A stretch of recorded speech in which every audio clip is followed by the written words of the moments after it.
shall we?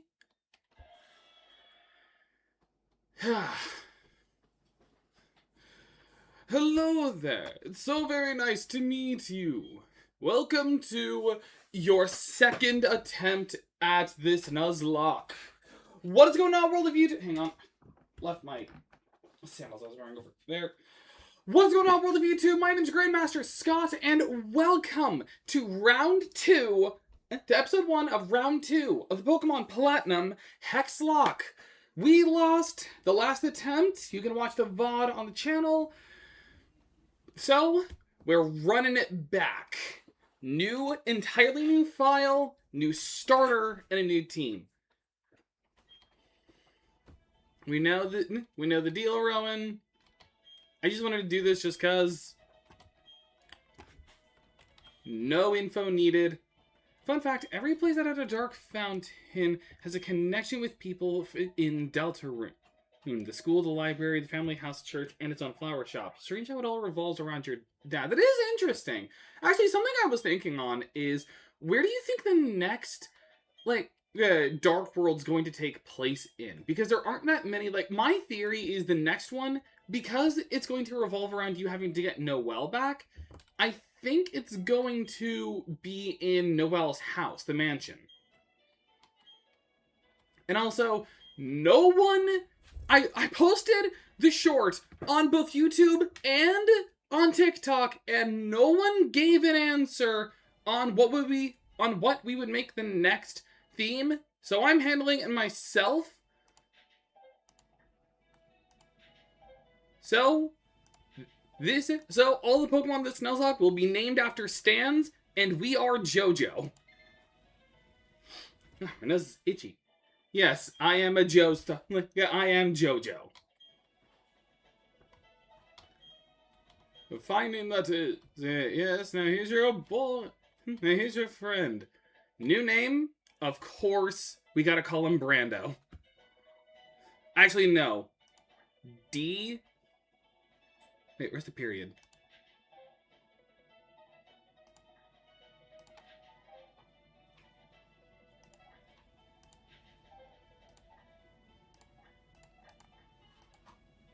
Dang it. I was gonna see if I could do like a D Brando. But, well, actually I can if I do it.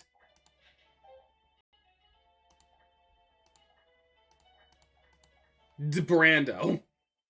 Like, if you're a Joestar, you gotta have a Brando. So this is D Brando. Yes.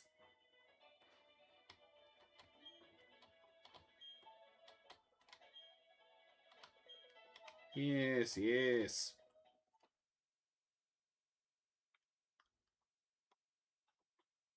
Only two places come to mind. Her house or the restaurant and the shelter.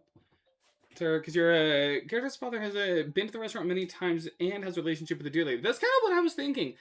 I think it's going to be at the house because Chapter 5 ended with Susie saying that they needed to get Noelle involved. So my theory is they're going to go to her house because it's technically still the weekend.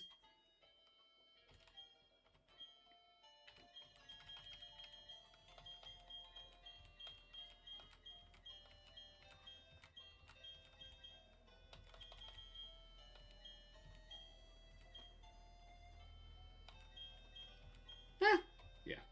I don't remember what I had before. No.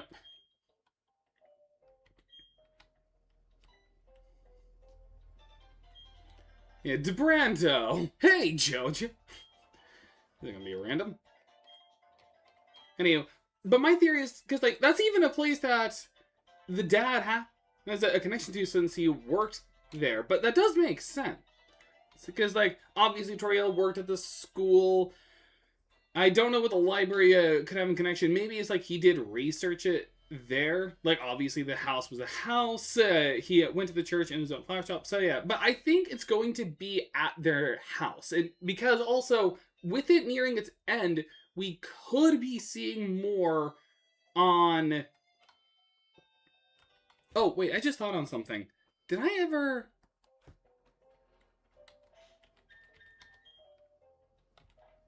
Oh, hang on. I gotta make sure I've got the infinite candy on. Actually, I'm not gonna do infinite candy this run until. Or, nah, I will. What the heck? Oh, right. They're doing some work on the street. I'm just hearing a lot of like vibration. I gotta remember what it was, or even I'm pretty sure I have them active.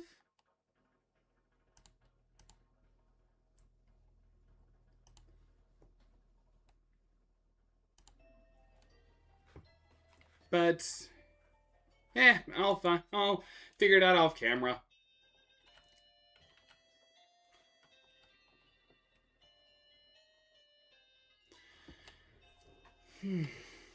Oh, right, I had to talk to the rival first. It's been a while since the beginning of the game, so this beginning is gonna be a little boring.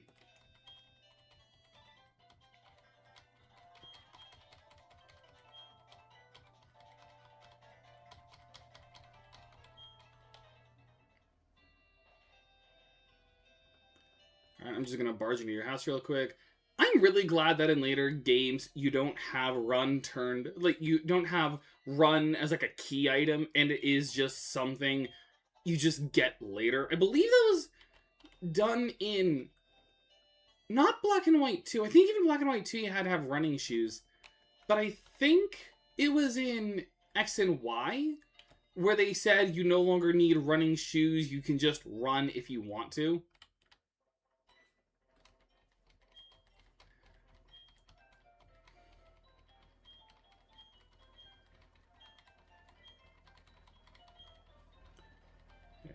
Yeah, we know you're an idiot, and I'm just gonna be the guy that films you getting maimed by Starly and Bidoof. And then here comes the professor. I'm not gonna reread all this dialogue since we did it before in the first attempt. This is just me getting my get back.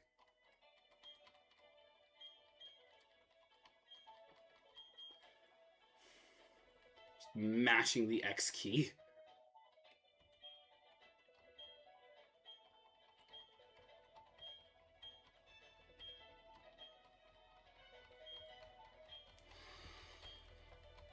It is nice to hear the music from the beginning again, at least.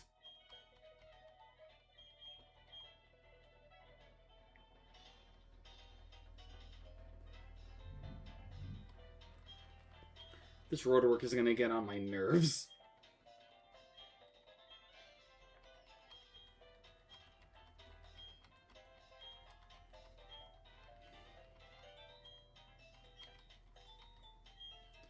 Alright, now we can finally get to things that matter. I made this as a post on what we would do, and I said that I wasn't going to be taking Piplup again because, well, that starter's already dead in that attempt, so I would just basically say it's no longer usable. So the choice was either between Turtwig or Chimchar, and 5-0, Chimchar won. Alright, and then he gets a Piplup. I had a theory called Chris, and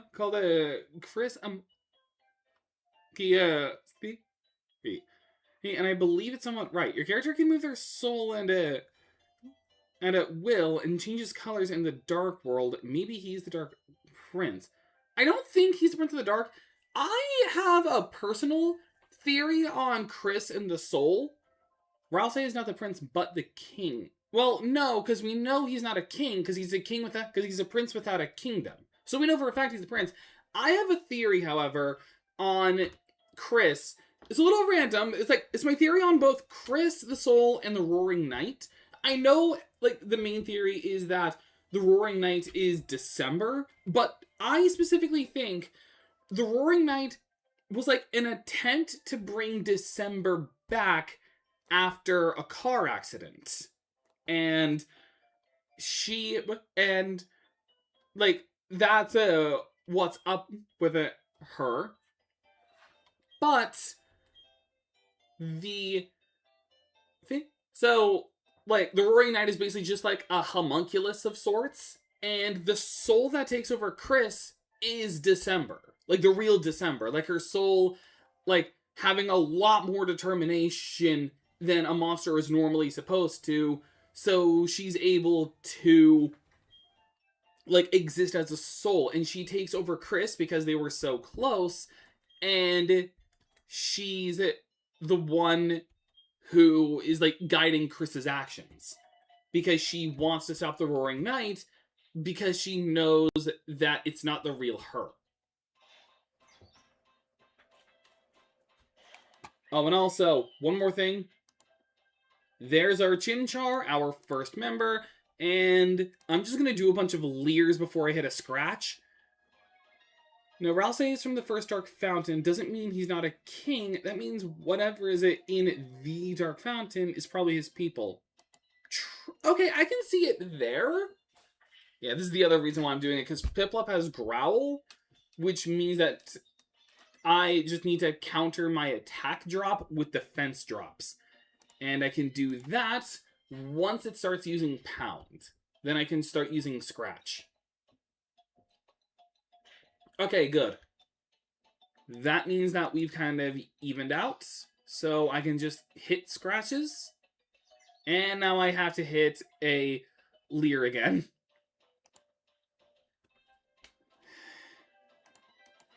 I kind of hate the beginning starter battle. I'm kind of glad that in later games you have like a bit more attack on your side. Because having to do this is just really boring.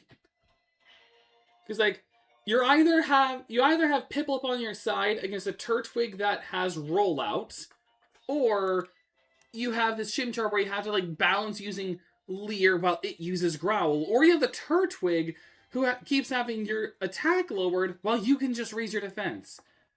And Game Theory earlier did a theory about the knight possibly being a missing deer, but that means she's been in that fountain for too long to lose herself. I heard that theory too, and while I do agree with it, I still think my theory that... Okay, so now we're now we're kind of evenly matched. I'm at least faster. I gotta check to see what nature of this Chimchar is. I don't remember. Can I just check? Oh, no, I can't because I can't check any further in the inventory. Anyway, I still stand by my theory that the Roaring Knight is like a Darkner homunculus of sorts trying to bring back, kind of like a Flowey situation. Like, they tried to give a soul to something that doesn't have a soul, but in this case, it's like they tried to make a Darkner in a way that, like, had no vessel or origin. Like, I still stand by my theory that the Roaring Knight is like a kind of like a December's corpse made into a Darkner, and that your soul is December. Like, that's my personal theory. Me. And as for the color changing thing, that I can't say. But whether Ralsei is actually a king, like, it could be he's either a king from his original Dark Fountain. It could also be, I still don't think Ralsei is from a dark world. Well, sort of. I don't think he's a Darkner in the same sense as like Lancer and Rule's Card and the Queen. I think he's like something else. Because how was he able to, for one, he knows about the prophecy, even though the prophecy was only fully brought up in the church. Second, we know, like, he has, like, the same kind of cheat abilities that Flowery has, and even has, like, the fire magic on hand. So, alright, I'll check the nature after. So he has the fire nature on hand, and he's able to break the fourth wall a bit. And also, again, he's able to exist in other dark worlds. Also, here's another thing. How is the Queen and, like, people from other dark worlds able to exist within Castletown without turning to stone? Because the whole thing is, if they exist outside of their own Dark Fountain for too long, then they petrify. Then doesn't that mean that the Queen should just be a statue? Same with the weather couple and anyone from the church. It's just another bit of food for thoughts. Maybe there's something special about our own dark fountain.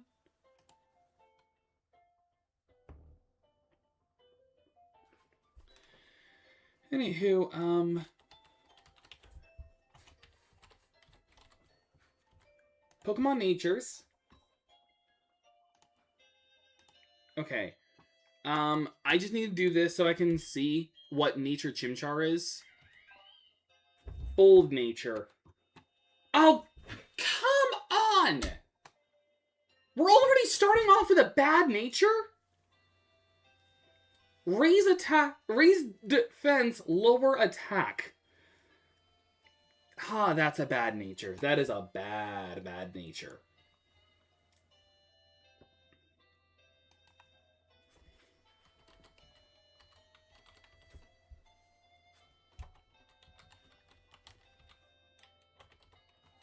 Hang on. You know what?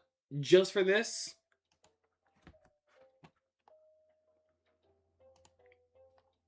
I'm gonna take a break just so I can remind myself what my rare candy glitch was.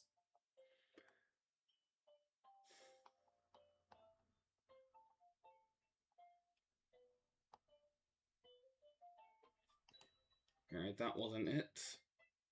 Was it here?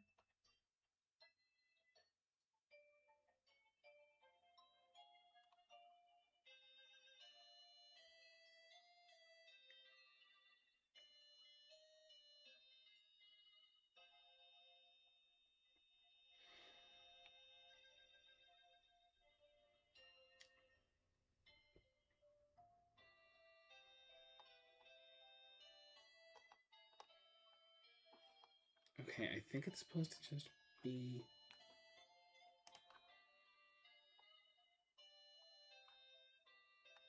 Actually, where was the scout again?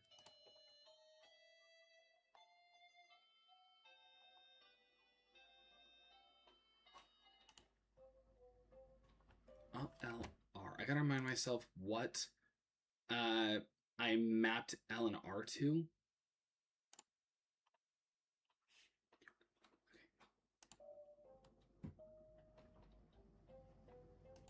Alright.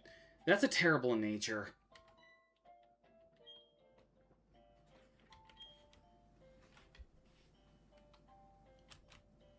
Okay, so did that give me my... Yes, okay. That was the rare candy. Okay, so that way I don't have to worry. I don't have to, like, do a lot of grinding. Alright. Reason I came up with my theory, main character is a homunculus, Dark Prince, is because we already have the Dark Prince and we have the Warrior, but there was something, one of the prophecies that Susie didn't like. We already knew that there was a thing with the sacrifice, and I think the community already solved what that sacrifice was. I don't remember, because Game Theory brought up the sacrifice, but it also kind of seemed like what was to be sacrificed was, like, Toriel, since, like, she was really nervous about it.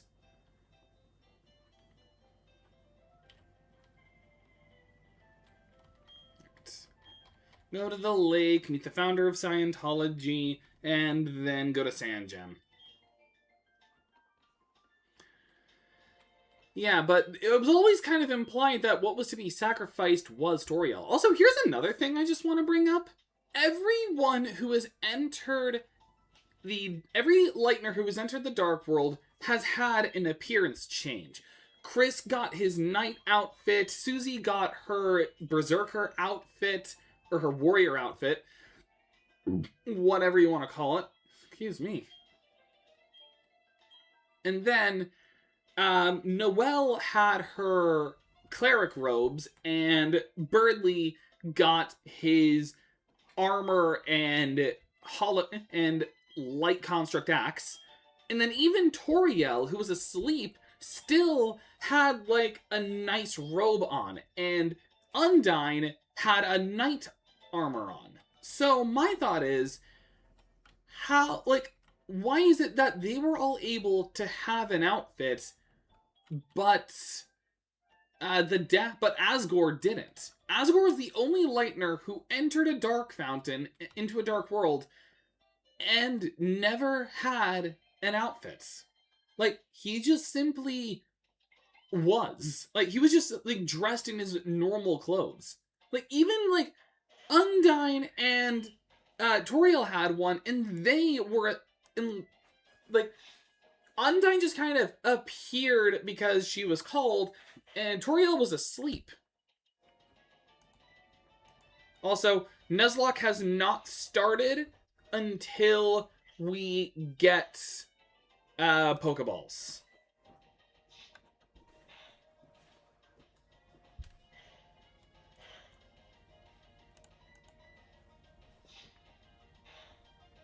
So that explains why Chimchar wasn't doing a lot of damage. This is bad.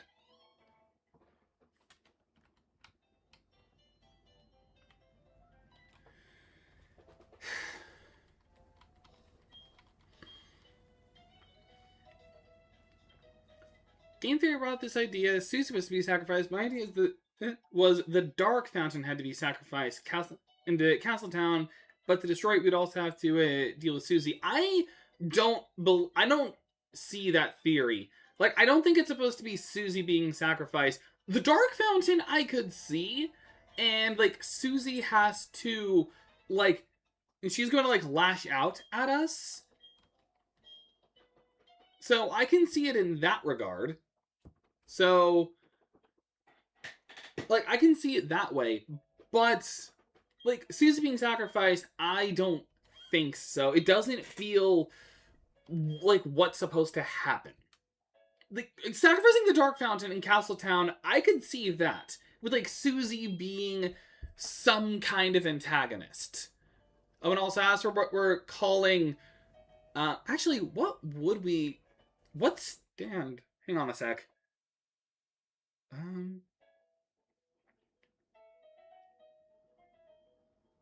Actually, no, there is only one thing we can call, like, this. I don't know if we're gonna have it in. Hang on.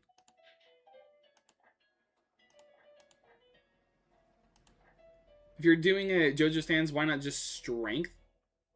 Actually, that's also a good one. I was gonna try and see if I could have done Magician Red, but actually, I think I kind of like strength more. I just gotta remember. Strength is such a weird spelling, isn't it? It's like Stren, and then you get the GTH.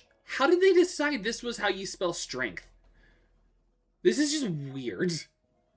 Alright, so the first stand we're using is strength. And honestly, yeah. Like, I'm just gonna hit you with a boat. Actually, wait, no, that actually makes more sense because strength's user is literally an orangutan. So yeah, this is strength. Why didn't I think of that? I was thinking like Magician's Red because it's fire, but no, this is strength. Alright. So yeah, so we're doing we're doing stands. That's why I named myself JoJo and our rival is DeBrando. I was gonna try it for like a D period Brando, but it wouldn't fit.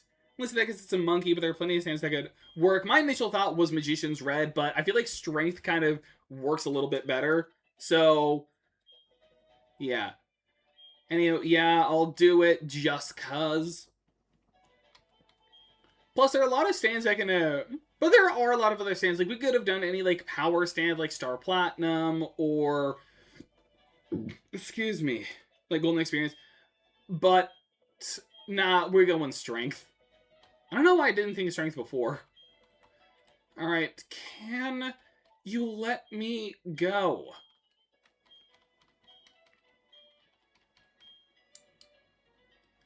Alright, so Dawn is going to be just like Trish. I'm guessing that means Rowan is going to be our... JoJo! He's going to be... Like, if we're comparing this to actual JoJo's, and I'm just my own original Joestar, so that means Rowan is going to be our Joseph Joestar. Dawn is going to be Trish because she barely does anything. he used to be Akechi, but now DeBrando is our Dio Brando, but this time he's a good guy. Like, this is the only timeline where a Brando was an ally. And we've got Return. I'm gonna hold off on Return at the moment until I find a Pokemon that I could properly use it on. Alright, you're gonna be the mentor. Meaning we're gonna do the catching tutorial, that's always boring. Well, actually, first, this is the Pokemon Center. I'm gonna explain this to you as if you don't know what Pokemon is. Please let Wind and Waves give us a feature that lets us skip tutorials. Like, if it's not our first time playing a Pokemon game, please let us skip tutorials. Give the option of, like, do you know what this is? And then, like, if you say yes, then it just skips the tutorial. I want that in the future. Anywho, here's the first. I'm just gonna say this right now. I only have 3 cheats active on this. I have Trade Evolution by Level Up. I have the Rare Candy thing since I don't want to deal with grinding. And also, my normal excuse is like going for the EV training. But I think we can do EV training as we just go along. And then this is the other one. The secret key. So that when we get the Rotom, we're able to change its forms. Because, fun fact, it all, like,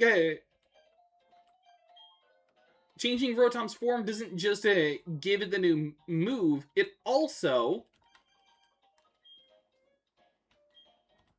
gives you a stat buff. So it's always better to be a different Rotom form than it is to just be a generic Rotom.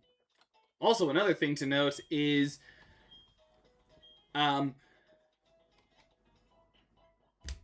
later gens, they implemented the feature where it also changes Rotom's typing. So instead of being Ghost Electric, it instead would become like Ice Electric for Fridge Rotom or Grass Electric for Mo Rotom.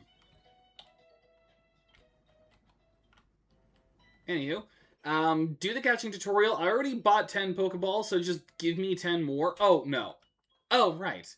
I thought you would have done that already. Anywho, alright, so I'm going to hit that up now, and this can also get us some more of our encounters. And I'm going to talk with you to get a free potion. Or was that in later games also? Or did we? Okay, no, you were. I was right. I know certain games would do, like, the free potion thing to explain that you can buy potions. Alright, I'm gonna guess it is Bidoof. Nope, we get a Starly. Alright. Also, I just thought of something I'm gonna do real quick.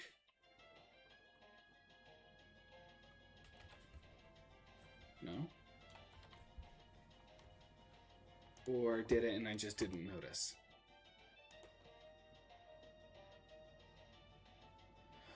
Not here.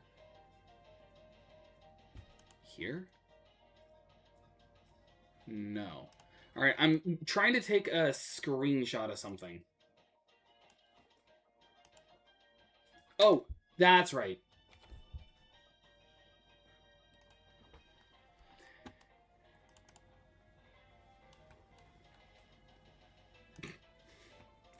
Alright, hang on.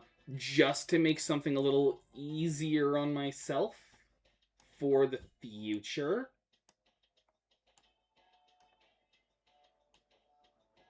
There. Save.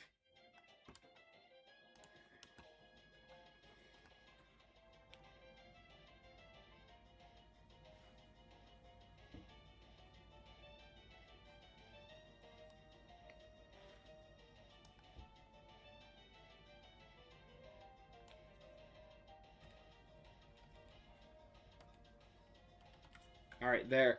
I'm just having an image off to the side, so I can just not have that tab open.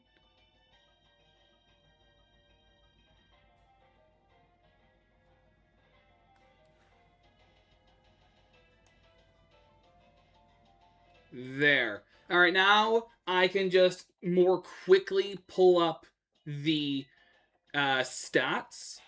So, not stats, the natures, so I can just look it up easier.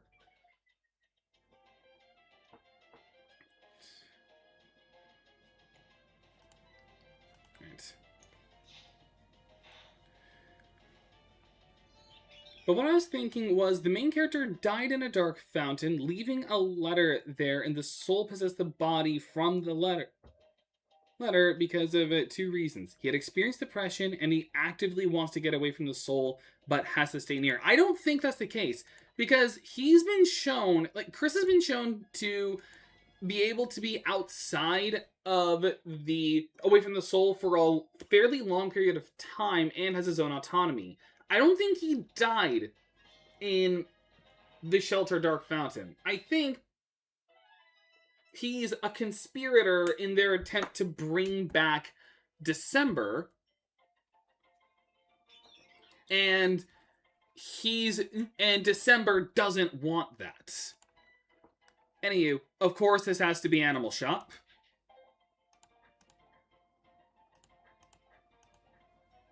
And I have to do it all as one word. Reminds you of some of the original Oh, no, that's Sagop. Nope, Shop. Animal Shop. There, we got Pet Shop. Or I guess in the anime sub, it's Pet Shop. Either way, we've got the Starly. Not a nice Oh, wait, you have a Yachi Berry? Neat. Alright, Lax Nature. That is honestly kind of a mid-nature. Lower special defense, raised defense. What is it with all these defense raising natures? And you've got Keen Eye. Not the best ability, honestly. I would have rathered Intimidate. But it's something, I guess. Anyway, I'll take the Yachi Berry. I don't even remember what the Yachi Berry does. No, I was going to go to my bag. Also, I was doing the rare candy thing now, because if I do it when I had an inventory, it would have deleted my medicine bag. Weakens a super effective ice type attack.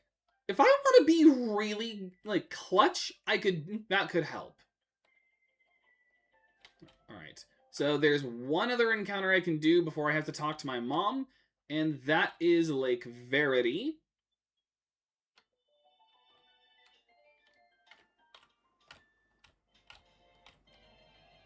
That was one of my thoughts on why he was the Dark Prince. Another was he's a homunculus, because how can you get away from your own soul for so long without dying? Again, my theory is it's two souls inhabiting one body. But December is kind of overpowering Chris's soul, is my theory. Either that, or maybe he's a maybe he was an attempt, like maybe he did die, and this is like an attempt to bring him back. It would explain why Chris is blue, you know? Actually, that is an explanation. Actually, I could kind of see him being dead, because Chris is blue, which is usually a sign of there not being any body heat. What if it's like what if Chris is not a homunculus, but like an experiment to like bring back the dead? Like to have a soul, to have a body be animate without a soul. Alright. And that is the Bidoof. And what stand could be a Bidoof? Wait, what stand would a Bidoof be?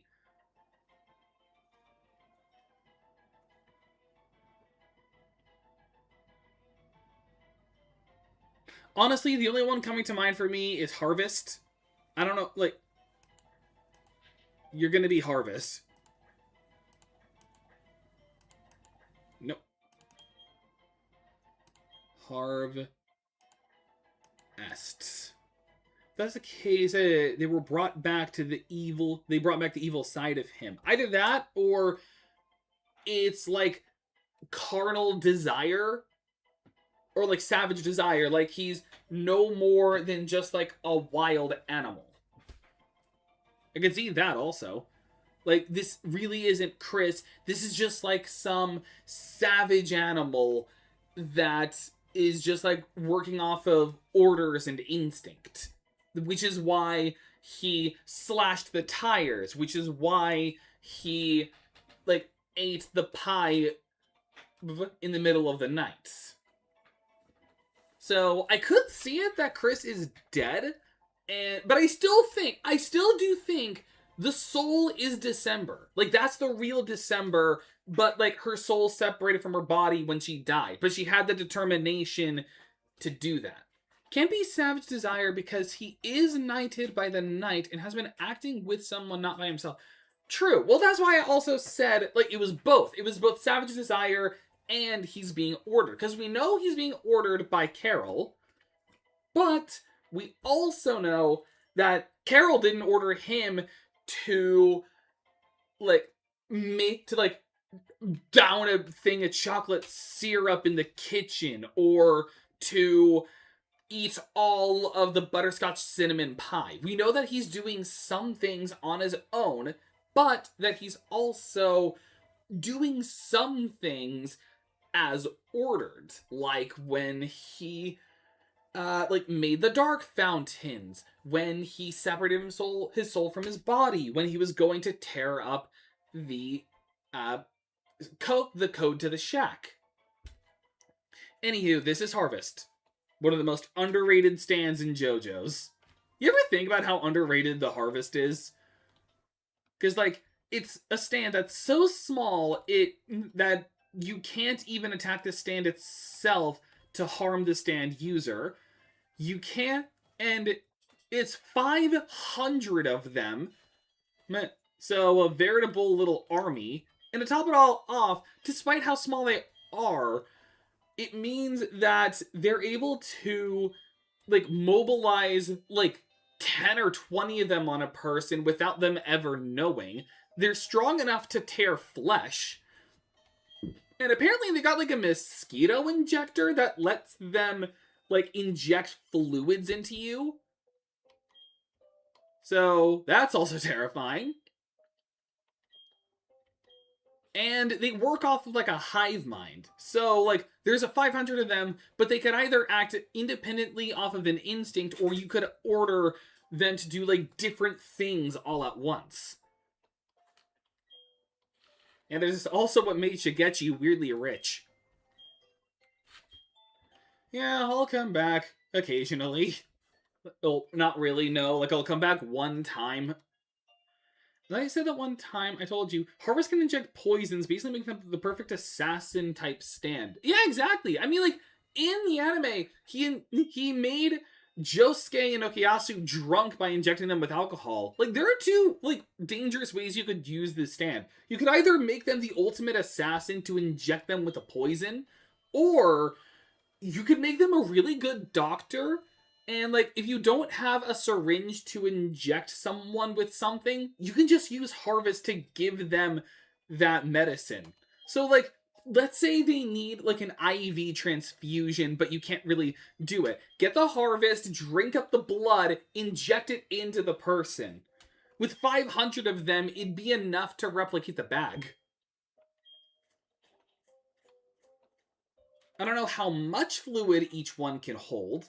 Probably just as much as their body weight.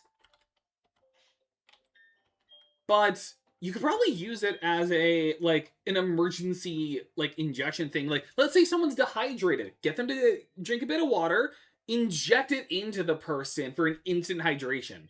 Also, I almost forgot, let me check what Harvest nature is. Serious nature. Okay, honestly, this is the best nature we've seen so far. Just a neutral nature, not harming anything.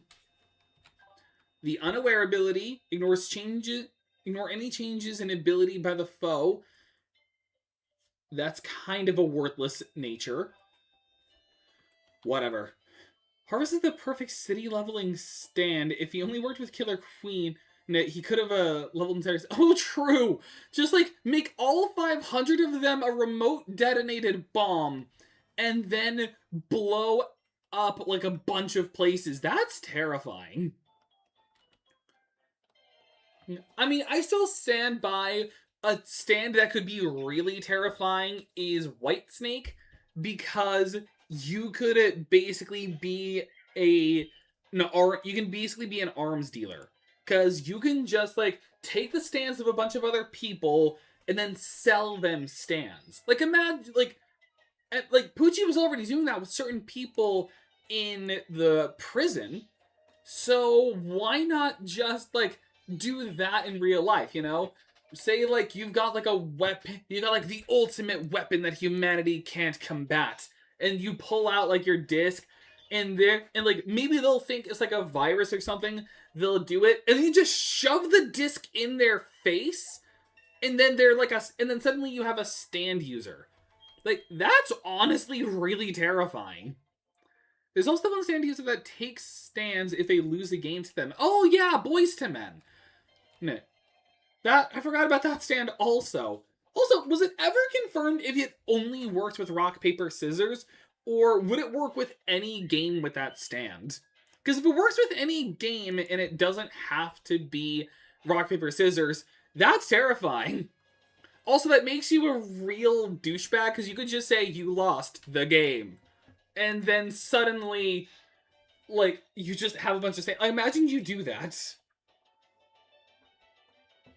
Like, imagine you just do that prank on someone to get that. I'm pretty sure it's any game. The kid only knew rock, paper, scissors because he was comfortable with it. That's fair. Although, imagine that with, like, gambling or any other game. Imagine you're playing a game of, like, Smash Bros. With someone, and it's like, oh man, I lost. Yep, your stand's mine now.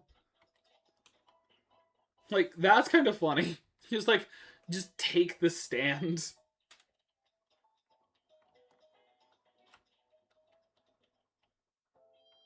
But that is kind of a terrifying, like, stand. I still say White Snake is an underrated stand.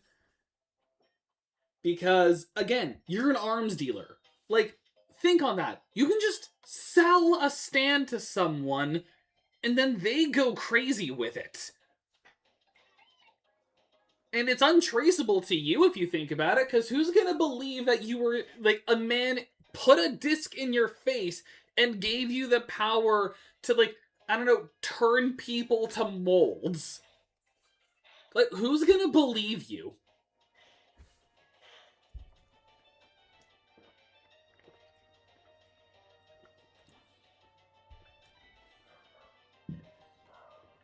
Imagine the kid takes Darby Stand the Gambler. Oh, that'd be terrifying. No, or White Snake. But no, imagine he takes Osiris. Then he can just, like, take the stand and your soul. Because we know that those are two different things. Because White Snake can take both the soul and the stand. And make those, like, two different discs. So he can just take your soul, he can take your stand, and then he can take your soul. That is actually kind of horrifying.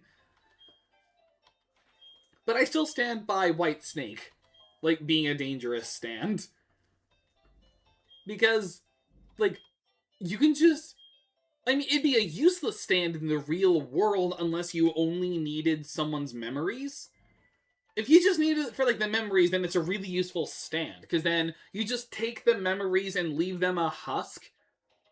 Also, that is Dupe's Claws. We do not need a Bidoof. The only other Pokemon that spawns in this route is Shinx. So, imagine he takes Anubis. Oh, God. Oh, that is terrifying. The blade that cuts through anything.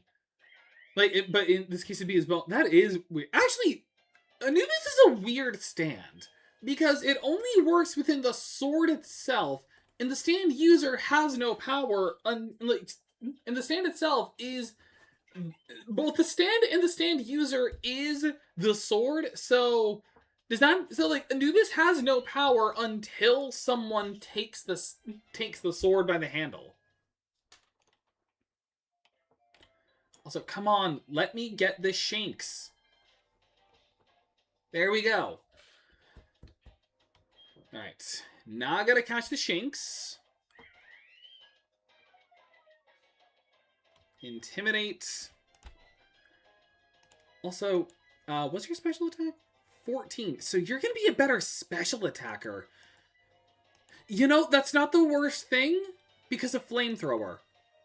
So I could eventually get Flamethrower on Strength. Let's say Anubis becomes a part of him. That means the kid would be tormenting Anubis along with being able to cut through anything. But really think on like Anubis is kind of a weird stand to me. Cause is it like the stand gives a person the power to cut through anything with any blade? Or does it have to specifically be in the blade itself? You know? There are certain bits that I kind of wish Araki would further elaborate on. I also kind of wish he would have better explained King Crimson. Because there's a lot, and I mean a lot of contradictions with King Crimson's ability. So much so that there's this YouTuber called Viva Reverie, and she does a video on explaining King Crimson while also bringing up a lot of contradictions with the stand. Remember that time, like, oh, I accidentally phase, and he can just do it at will. So that means it might not just be the blade. So it could just be any sword. So, like, you could, like, karate chop someone and then hit the heart immediately. Also, that's another thing. Couldn't Anubis just phase through flesh to cut an organ and then phase through flesh again? So that way he could just attack your internal organs and not just the flesh?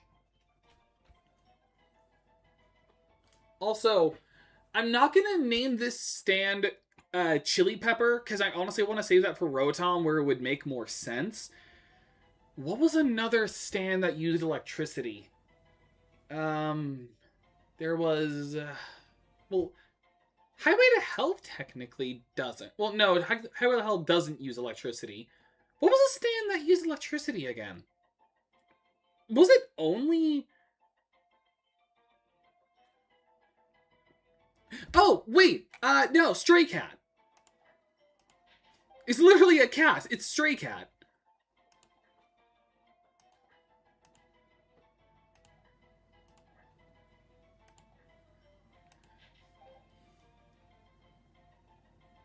I think the name of the stand was Stray Cat. Let me actually double check that. I want to confirm that real quick, so I'm not making a mistake. Stray Cat JoJo's. That is the stand. The cat's name was Tama. Oh, that's cute. Yeah, okay, so we've got Stray Cat now.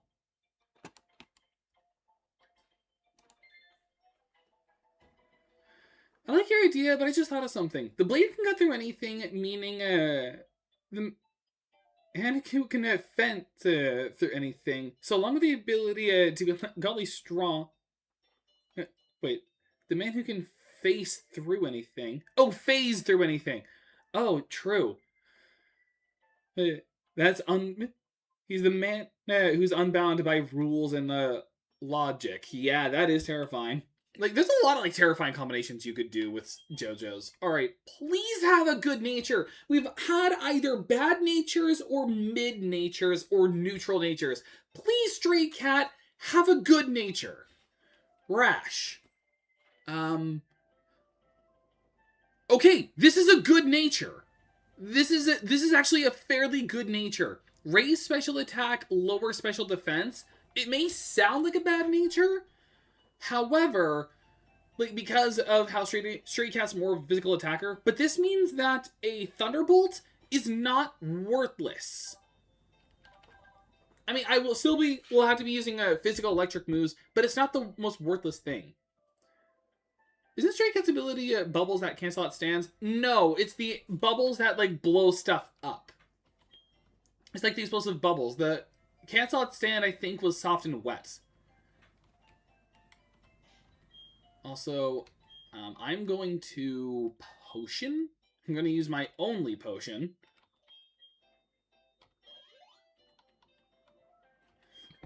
I was referring to the episode where Killing Queen couldn't blow him up.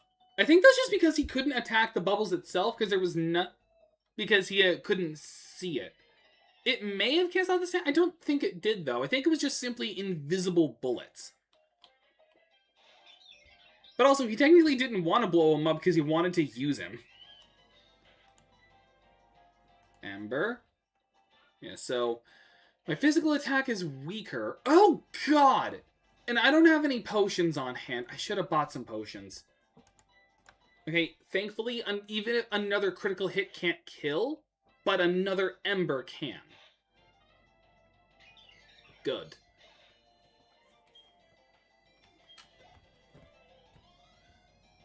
Level 8. Strike out with the air bubble around the area that was affected by Killer Queen, canceling it out, and then Kira. And then, and then Killer Queen had the idea to touch the bubble using it as a weapon. Ah, okay. I guess it did technically neutralize the stand then. Alright, I need to now go. Okay, I have to do it from here. Thankfully, Chimchar is a fast Pokemon, so I can just run from whatever comes up. But I swear, if we get our first loss here in these like early routes, if Chimchar dies in these early routes, I am just going to reset again, and I'm not counting this round 2, episode 1. Alright, so first I need to heal. Second, I need to buy potions. So Stray Cat's ability is cancellation. Let me actually double check. Hang on. Because we could be forgetting this, getting this wrong. Getting our facts wrong. So Stray Cat. Ability. Despite simplicity, Stray Cat's air power is something deadly. Deadly. Wait, no. Okay, so that's just that. Right. Okay, Stray Cat has the ability to control the air surrounding it with its whiskers. Its main usage of the ability is to make invisible bubbles of compressed air and shoot them toward targets. It can also use the bubbles to shield itself from attacks. It instinctively uses its ability to block the explosion of a Killer Queen's bomb. Alright. So, there it is. So, it's not that it cancels out stands, it's just it's just a good protective barrier. It can also morph the air bubbles to like bind someone bind someone's limbs. So no, it did not. It cannot cancel stands, but that's still kind of crazy. How it can just manipulate the air like that. Anywho. But imagine there is a stand that can just cancel other stands, like anti-magic for stands. I can only get 5. Question. This may seem dumb. Oh, not worth it. Okay, I only have 5 potions because I focused on getting Pokeballs more. Because I wanted to get my first some of my first encounters. Alright. Looks at the side where there's only 1 Pokemon. Yeah, I mean... Oh, I'm dumb. Hang on, I forgot. We can update this now. We can update it further. Hang on. I should still...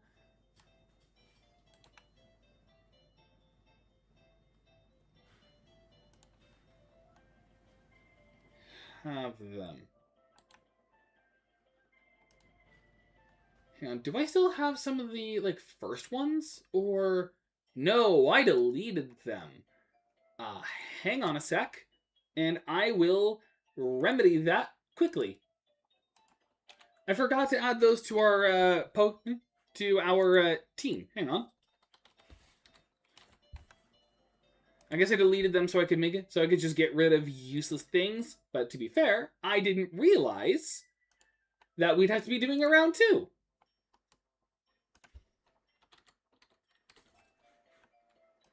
Let me just get these real quick. And if anyone's wondering where I'm getting these PNGs from, I'm doing it off of Bulbapedia.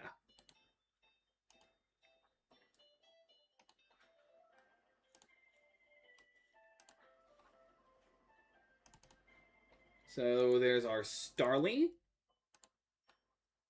There's our Bidoof. And... oh. Hang on. There's our Shanks. Just like before, we're probably going to get our full team of 6 once we're done. It's trying to be funny. This look crazy to see strength by himself. Yep, well, not anymore. Now we have... also, I feel like adding something extra in the corner.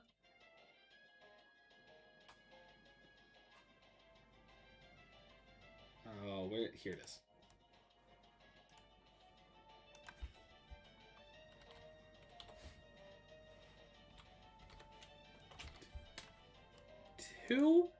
Put that over here. Just as a reminder, this is our second attempt on the Nuzlocke.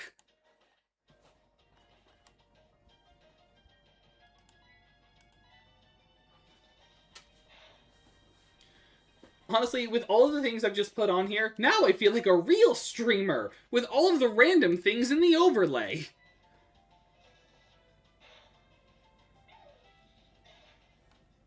But now I really keep myself a bit more low-key with like what's on screen, because I don't want things to be too distracting, you know? I just want the game itself. Like, the only thing that would be distracting would just be either chat right down there or my face. But because this is emulator, I kind of have to have like the background everywhere, and since we're doing this as a Nuzlocke, it just makes what's down here a little better.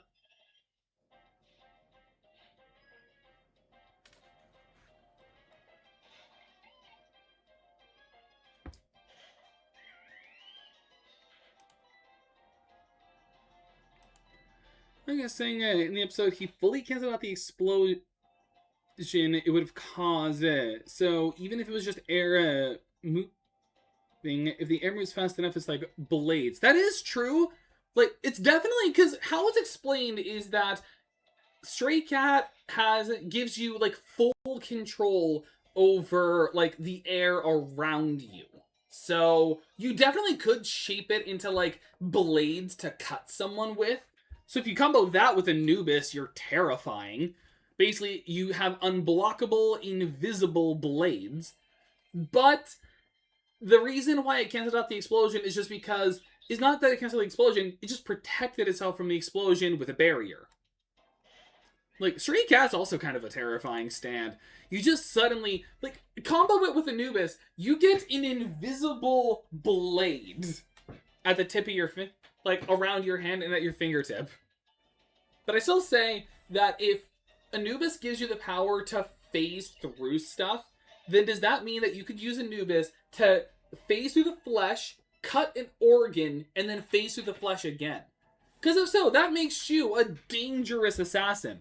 Because how is someone going to, like, do the... like, imagine that medical examiner doing an autopsy and being like, oh, like, this person, like, how is this person cut from the inside without, like, how was their heart cut open without without the flesh being cut? Like, that's what's really terrifying.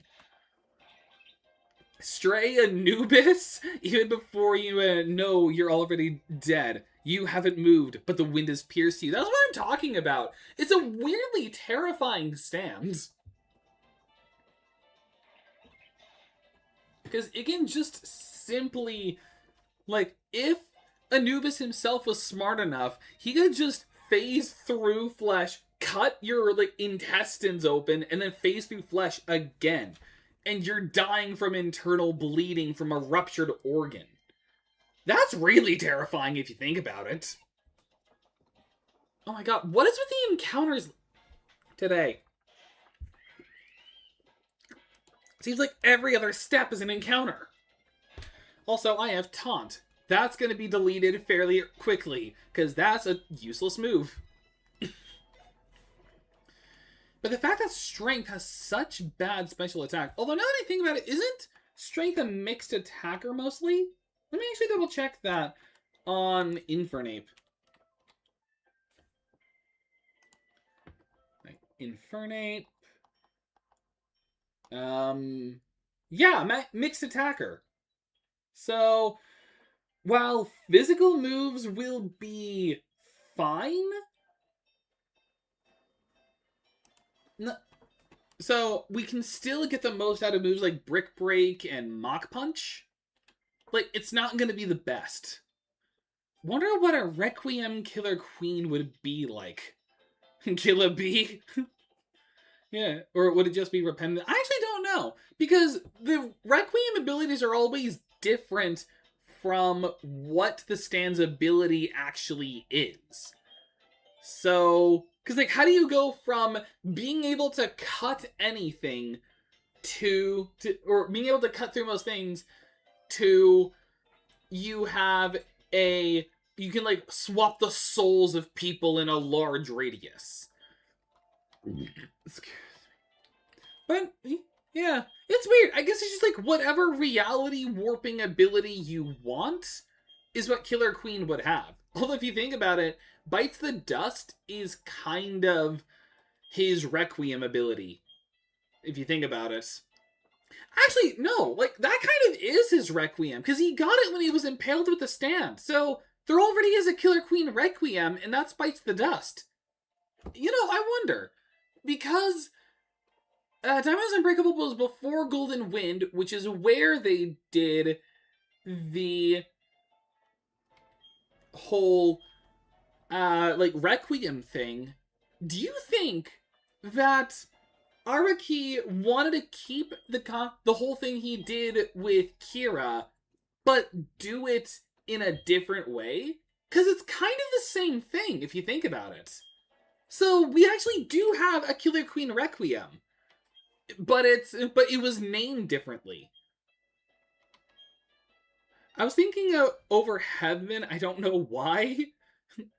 Seriously though, Bites the Dust really does not seem like a Requiem ability. It's just like an Over Heaven ability. Well, I mean, they're both meant to be reality warping abilities. The only difference is Over Heaven is just the because we've seen both versions of Over Heaven, and they do the same thing. They let you overwrite reality.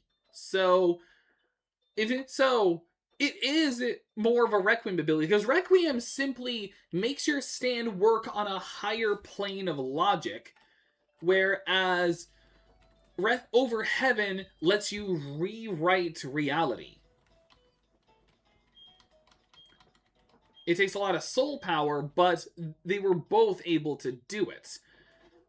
The World Over Heaven was able to overwrite reality to basically undo Valentine's existence, and then Jotaro did Over Heaven so that he could bring Iggy, Avdol, and Kakyoin back. So it technically is a Requiem ability. I was thinking about Killer Queen's ability being like a chain explosion, not confined to whatever he touches after the explosion. Oh, so kind of like Decay when it evolved. I could. No, maybe. I feel like Bites the Dust is more of a Requiem ability than that. Because Requiem has never been a part of this stand's own abilities. It's always been its own separate ability, like an evolution. Like, you take Silver Chariot, for example. It went from, I have a sword, to, I can swap around the souls of anyone in a large radius. And then you go to Golden Experience, and it goes from life manipulation to being able and like flight and transmutation to you will never reach the reality you want. So I don't think of Bites the Dust, like they explain it as blowing up time, but really he goes from I can make bombs to I can just Groundhog's Day everything. It feels more like your X attack was worthless.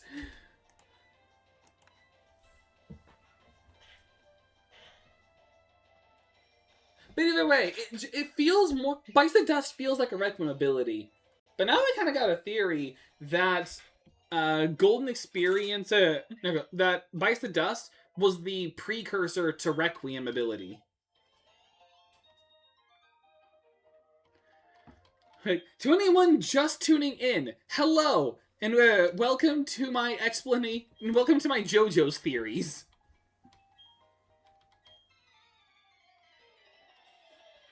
I still stand by it, though. I still stand by that Bites the Dust was the precursor to Requiem abilities. Because, I mean, think about it. He was given it when he was stabbed with an arrow. It didn't change the form of the stand, but it did give him an ability different from the normal stand logic. I mean, they explained it as he blows up time, but really, it's just reality warping.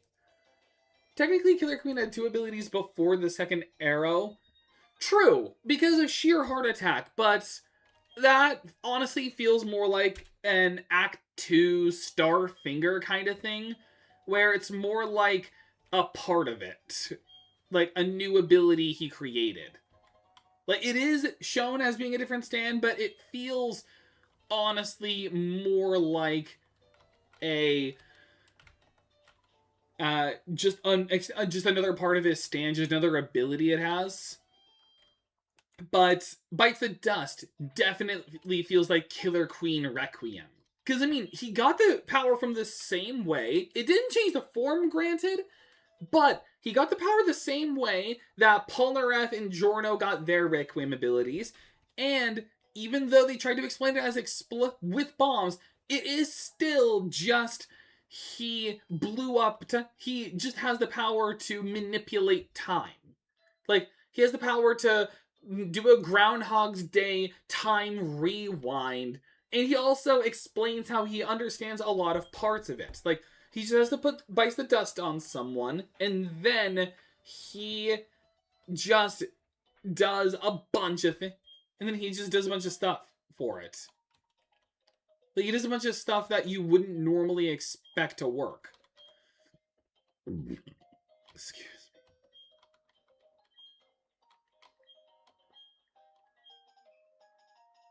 Coupon 1. Actually, I should have enough Poké Dollars to get more potions. I just realized. Nope, I could buy 1 more and that's it. Never mind. And I don't have anything else to sell because I'm not selling return.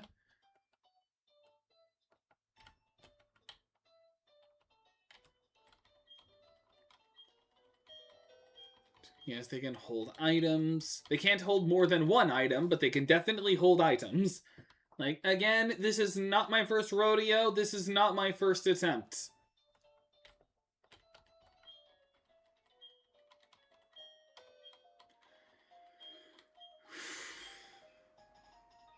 Coupon 2. Right. I just thought of. Your protagonist does kind of feel like a JoJo's character. You know? Between his hat and the scarf and the jacket. Like, you could really do a cool pose in the wind with it. And I always pull up my Pokemon here first. And then I can get actually 3 encounters. No, 4. We can get the Magikarp. Like, Gyarados saved our butts a ton last time. So, of course, we're bringing him back. And it's more prudent to have a water type, since we don't have a water starter. Also, I passed the guy who gives you the old rod. Hang on. The only ability that seems like it was his is Bites the Dust, because it invades the sight of people whenever they pry too deep and know a secret. True. Like, true. I mean, I'm not saying that it's not that it should have been. I'm just saying that it feels like the precursor.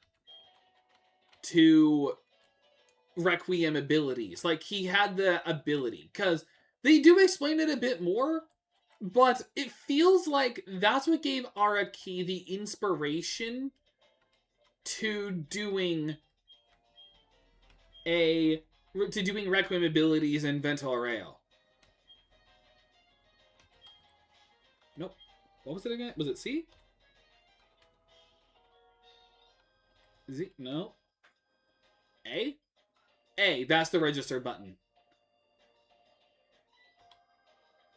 Get our Magikarp, because again, this little guy, he saved our butts a surprising amount of times when he was Gyarados. Like, he took out a lot of Pokemon, dealt with a lot of dangerous opponents. This worthless fish, there's a reason he's on my shirt.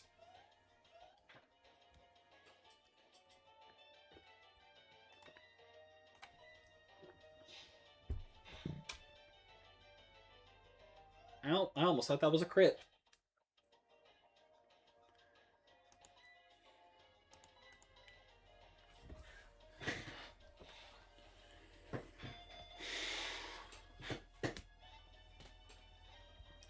Not to mention, the whole time loop thing kind of reminds you of the death loop thing that Golden Experience Requiem's able to do. Alright.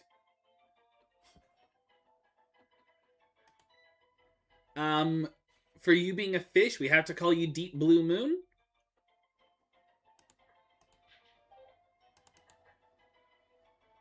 Deep. I think I have to make it all one word. Oh, wait. No. Oh.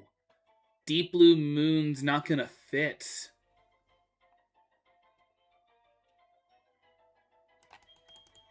I can do Blue Moon.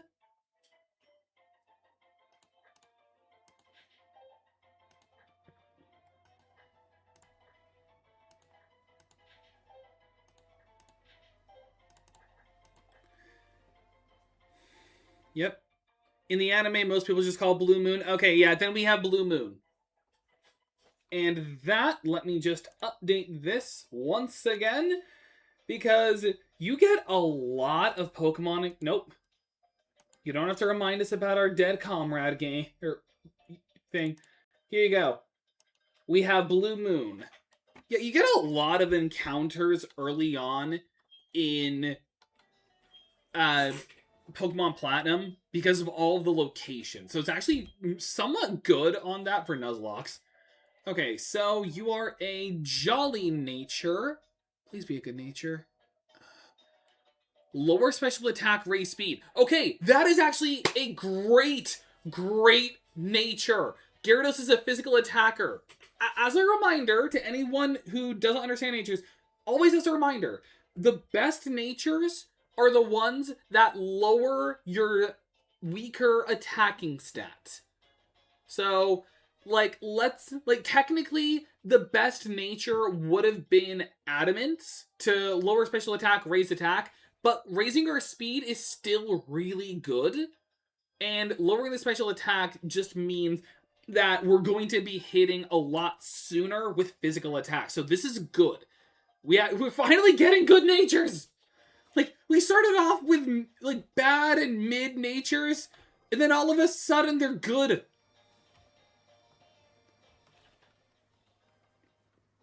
Like, I am happy.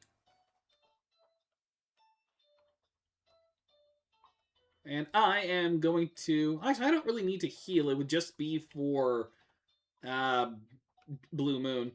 Alright, so we can get another encounter up here. And I kind of want to do this so I don't have to risk an Abra running away. So, this is our 204 encounter. Please be the Budew. I would love a grass type. Wurmple.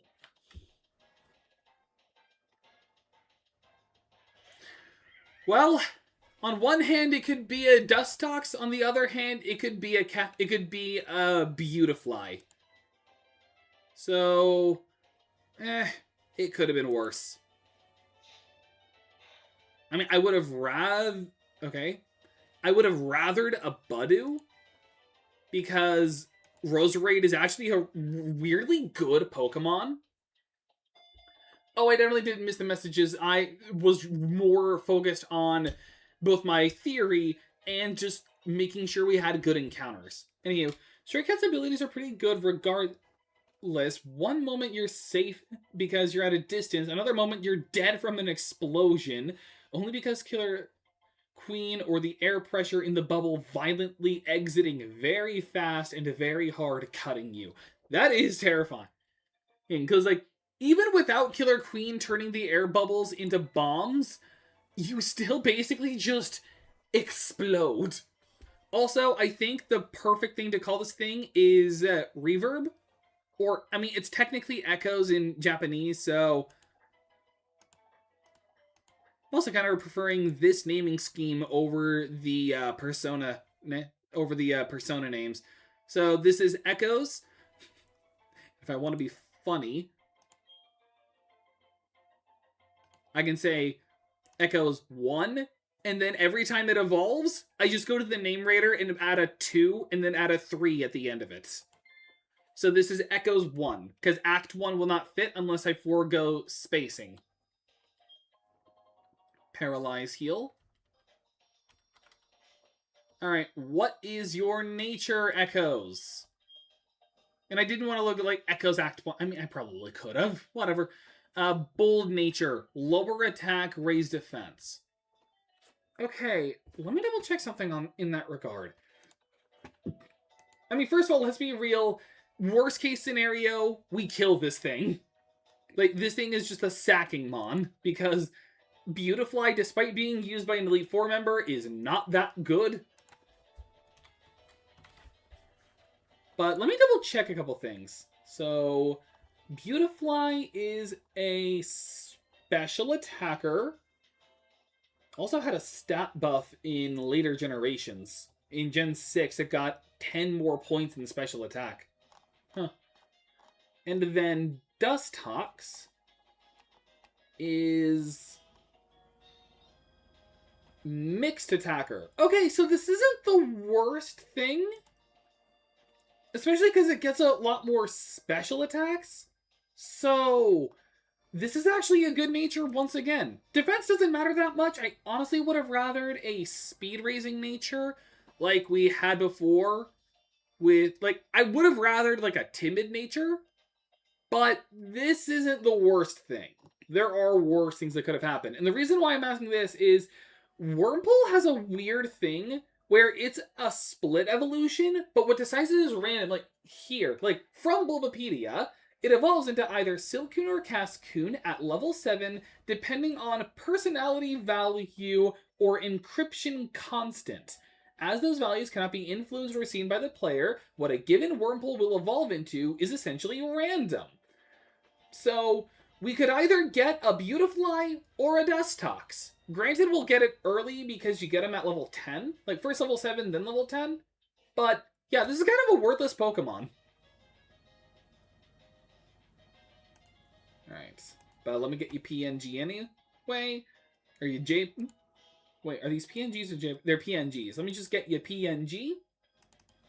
And... there.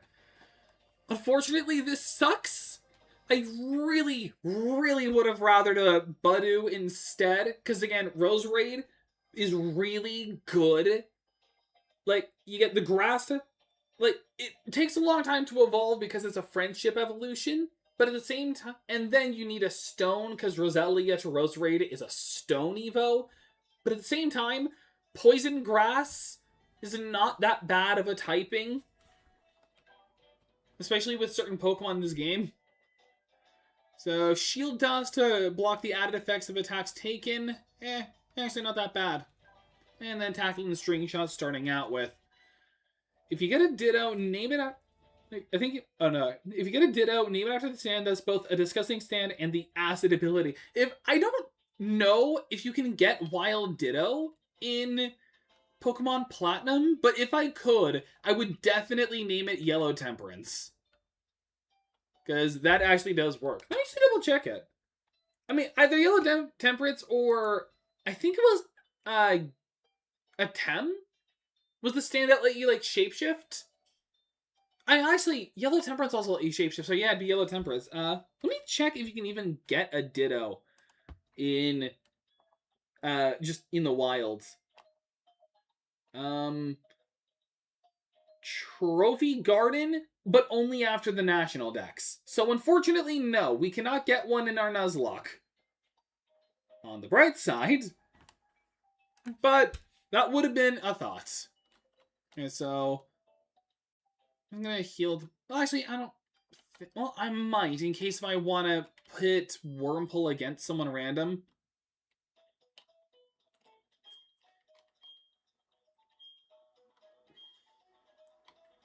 But this is gonna be our team for the time being.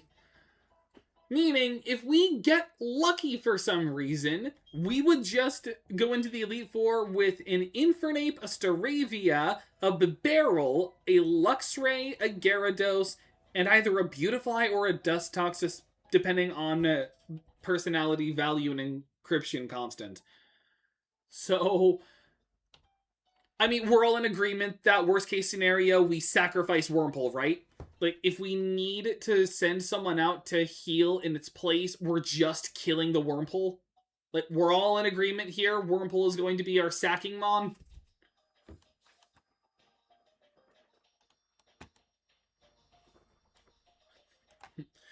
So we have Pet Shop, Stray Cat, Strength, Blue Moon, and the other two, we had Harvest and Echoes. So we have, so basically, in terms of JoJo's, we have a boat, a homicidal hawk, we have a bunch of little guys, we got a pissed off plant cat, we've got something that I remember seeing in Yu-Gi-Oh! And like we got a fishman, and then we got a stand with 3 forms that can make living on Onomatopoeia. This is our stand team right now.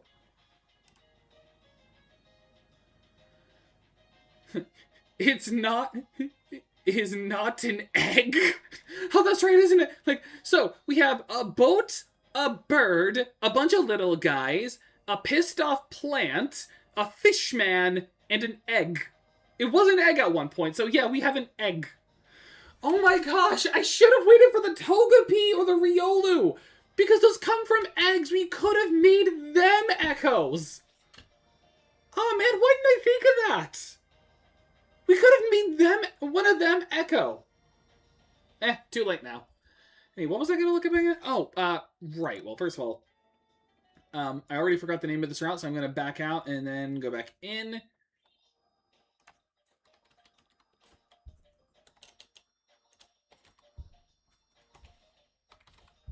Route 203, because I gotta have my trainer data and my encounter data, just like before. Okay, we cannot get a Zubat until it's night, so we'd have to wait for a cave, basically. So our only encounters that would be new are an Abra and a Kricketot. Please let me get the Kricketot. I want a Kricketune. Like, no joke. I mean, I could also do, like, the dual slot stuff. Unless that only works in, not New Game Plus. So in post-national decks.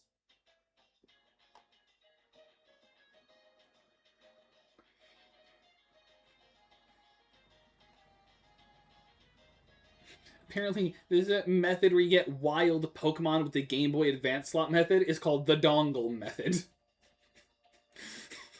Because of the Game Boy Advance doing a dongle for the DS game. That's kind of funny.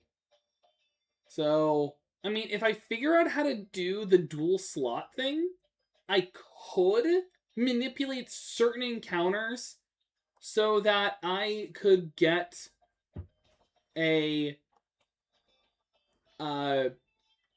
Pokemon, so I could get that kind of Pokemon.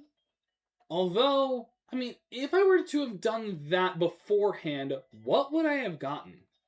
I could have gotten a Pineco, a Lotad, or a Seedot. Actually not that bad. And then Swarms don't work yet, so I couldn't do a Cubone. So I could either get lucky and catch another Abra, which that will be... Actually, would I make that Red Hot Chili Pepper, or should I have made Rotom Red Hot Chili Pepper? I actually don't know. Anywho, let's just go forward and fight our rival. Fight DeBrando. This is DeBrando. Like, I always have a list on hand so I can know what encounters I am getting myself into. And of course I got Zephyr. I'll demonstrate it to you. Thankfully, the Piplup doesn't have a water move yet. It would be Chili Pepper, but the Abra can be the Genie. Okay, so if we get lucky, like in our first round, in our first attempt, and we get and we can catch the Abra, we're naming him Judgment. But that assumes that we'll be able to catch it first attempt. Like, don't get cocky, I just burned your bird. Like, incinerate the bird!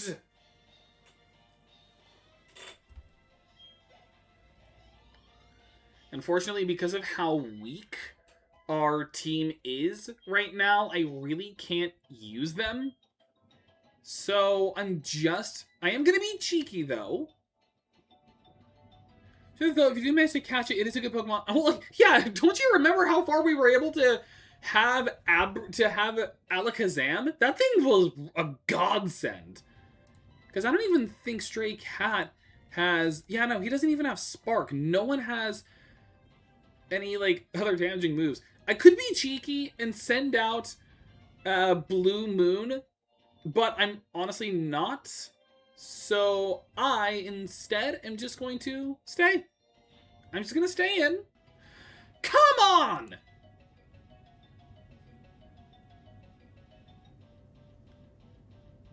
Okay, thank you. That ruined my funny moment, but... Alright, first let me see. Alright, an Ember does that much damage. Streams back, streams back. Well, that was a crit. I got potions, though, so it's fine. And a scratch. They're about even. Okay, so I use Taunt, so it cannot use Growl. So I'm gonna use a bunch of Leers to lower its defense. And by a bunch, I mean like 3. And then I'm just gonna spam... Oh. Taunt again. So it cannot use Growl now. Because the AI would rather me to have lowered physical attack. So, I'm going to instead... I think that's enough. So, I'm now going to play it safe and potion.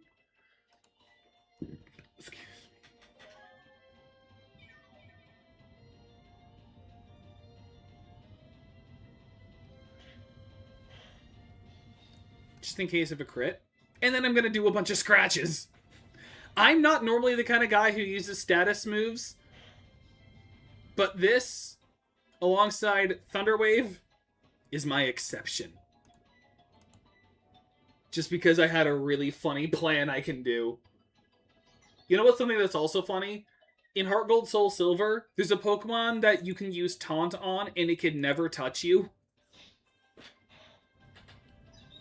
I didn't realize the taunt wore off. Whatever, that was a funny little, like, that was a funny little thing I could do. DeBrando has been defeated.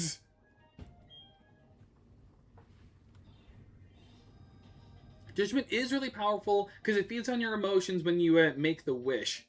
And it makes sense for Rotom to be Red Hot Chili Pepper because it's all electric. True, and it can possess electric appliances. So, what do you mean I lost? Like, take the L, Brando. Like, we've just been calling him DeBrando. What does the D stand for him? And more importantly, what does the Joe stand for us? Obviously, we are a Joe star. So, Like, if we're an original Joestar, like, what is our JoJo? Like, are we just gonna do like they did with Josuke and Johnny and just copy a name and just change the spelling? Or should we pick a different J-O name? Although I think they may have... Well, they didn't take all of them. There's still a couple J-O names we could take. But what D would Brando be? Fun fact, Hermit Purple can also mess with can miss electronics. They get many episodes, but it can do more. You don't need your keys to start with the car. Oh, that's terrifying. I don't know if it could control 15 like you're joking, but you could just hijack any car with Hermit Purple. Because it can with enough focus. So imagine you just like attach Hermit Purple to the wheel, and then all of a sudden you can just hijack any car you want. That's terrifying, especially if you find a Tesla.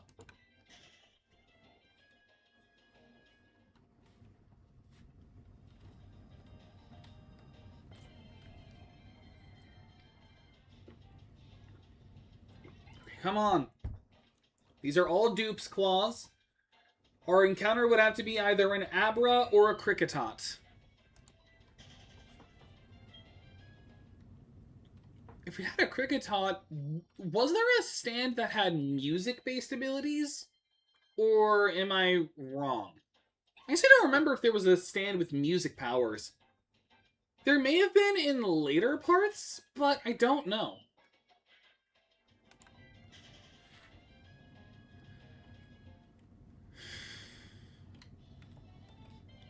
Get a Tesla, put like 20 Nokias in it, and just remember you know how to drive. Oh, you have the ultimate battering ram. Like, you can cause some of the most dangerous car accidents in human history. Just, like, no wall can stand the Nokia.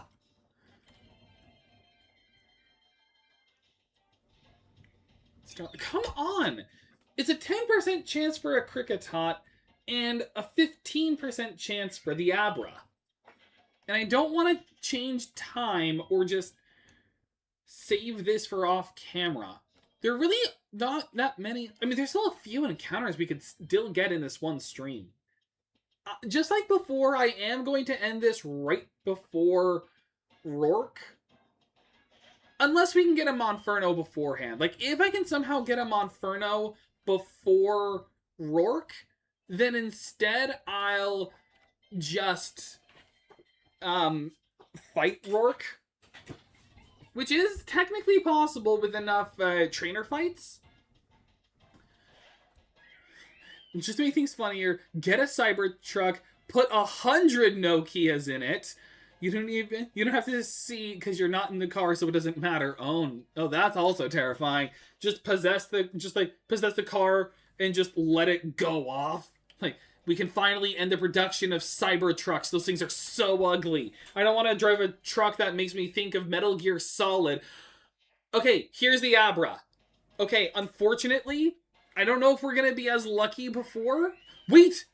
No, wait, we can be! I can taunt!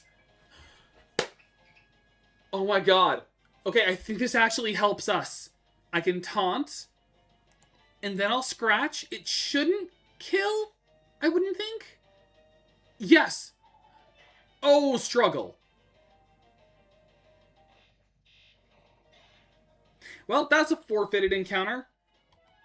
I had a good idea, but I got a little too reckless. I should have known that I was going to use struggle. That was on me. That was my fault. I mean, just looking to the Pokemon to the trainers on this route. Magnetic dice roll with a shining gleam. Yeah, it is just like my favorite joke I do with Cybertruck is always saying the PS1 called, they want their graphics back. Any of that kind of sucks. That, I mean, thing is, I also had a good strategy for it. Maybe in the future, if I find a different Abra, I could just try again. This Ember should kill. There you go. No biting for you, Kricketot. Okay, level 12. It just evolves at level 15, I believe. So I might just keep in with strength to see if I can get him on Inferno. Well, count that as an encounter, but if you manage to get another one in the future, get on you. That's what I'm thinking, because there should be other places where you can catch an Abra. So if I can just get lucky in that regard, okay, I have a very cheeky plan I could do here. Yeah, Blue Moon.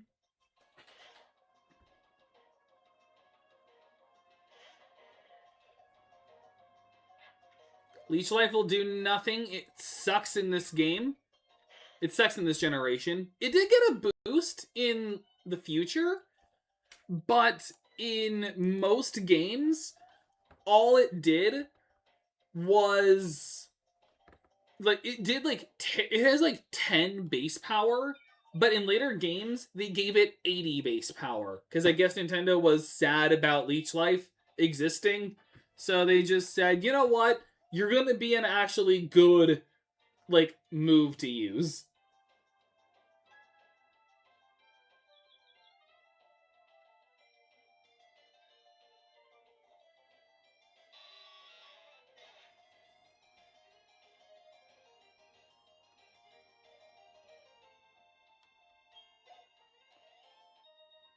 Okay.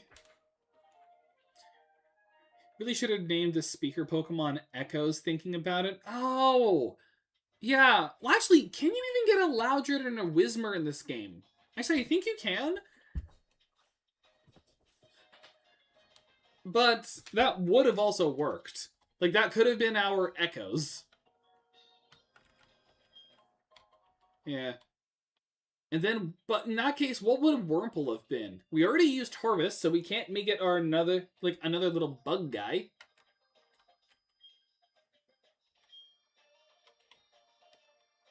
So what would it have been? All right, here's the guy with his Shinx.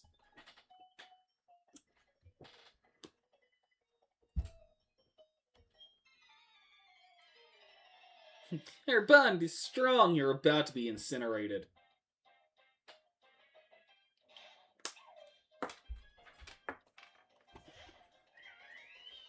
And if we also fail this, like if we fail this second attempt, then round 3, I'm probably gonna name them after Dragon Quest monsters.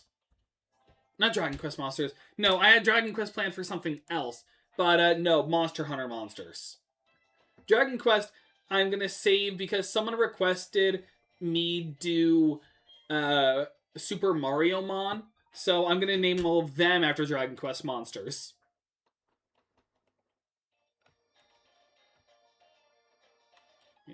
Also, you saying we can count as an encounter, you technically would always count it as an encounter since they fled and I engaged with it and I fainted it. So yeah, that was our encounter. I think Abra spawns in other places though, so we should be fine. Like, I'm gonna double check, but I'm pretty sure we can get Abra in other routes for this game. Anywho, Ember. Routes. Route 203 and 215. And if I catch a Machop, I can trade that for an Abra. Wait, really? Yeah, so 215 is the only other place where we could get one. I don't know if we'll be lucky in that regard again. Warburg City, though.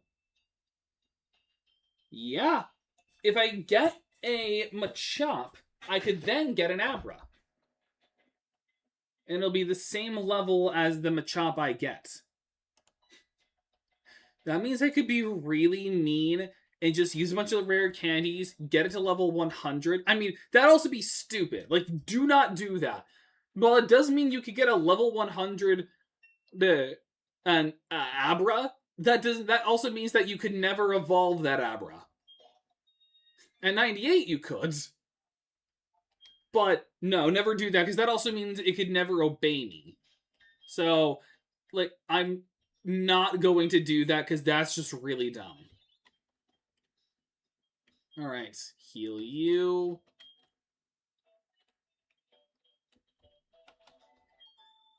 Fight you. So if I ever find a Machop, which are fairly common, I could just get it as a trade. Unfortunately, that means that I won't be able to nickname it. But... Huh. Yeah, I wouldn't be able to nickname it. It would be the only one we could trade that would not have a nickname. Yeah, it'd be named Kaza.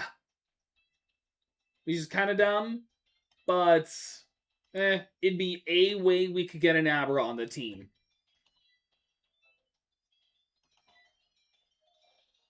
Although, would I want that in place of a Machop? Because that'd be another Trade Evo Pokemon. I could get him a champ. Like, call that one Star Platinum. So, yeah, no, I think I'm fine, and I'll just, like, if I get him a Machop, I'll just keep it and make it a Machamp in the future.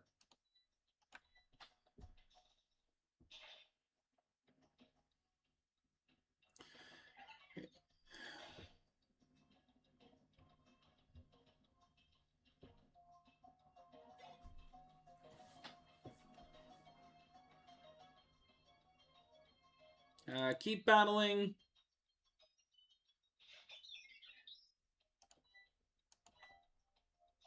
Her Pokemon are actually really weak. I could have sent a lot of other Pokemon to fight in Strength stead, since he's not getting that much XP. In fact, I've got an idea. I'm going to be nice to some of the other Pokemon I've got in my party, and I'm going to put... Because literally anything could fight this Abra coming up.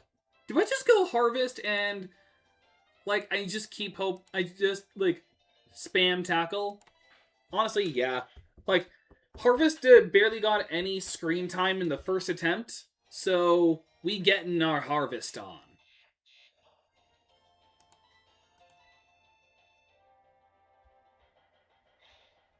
Literally, all this thing can do is just teleport.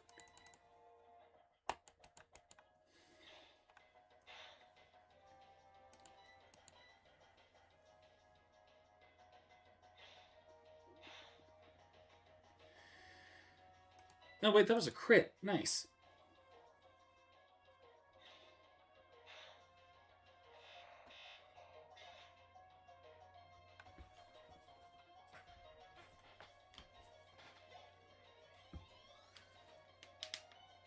Harvest, inject him with the sleeping pills. It's like, don't worry, your Abra's not dead. He's just going to sleep for a very long time.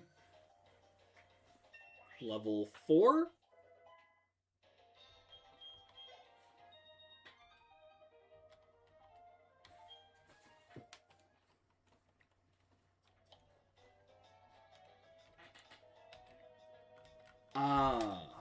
Hang on.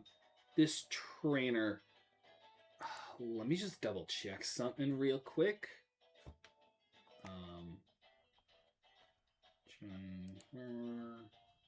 Okay, thank God. I can go against a Psyduck with my Chimchar safely because this trainer Psyduck is only level 8. It doesn't get Water Gun yet. That'll also be a good Pokemon that we could have on the team, a Psyduck, you know? Like, Psychic type. So we get a Psychic... Well, not Psychic type. We get a... Like, because Golduck has pretty decent special attack, and then he can learn Psychic. So, like, I wouldn't hate getting a Psyduck.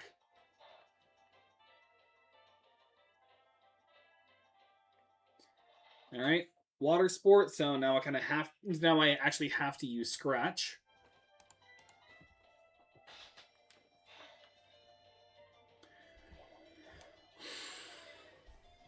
Lowering defense.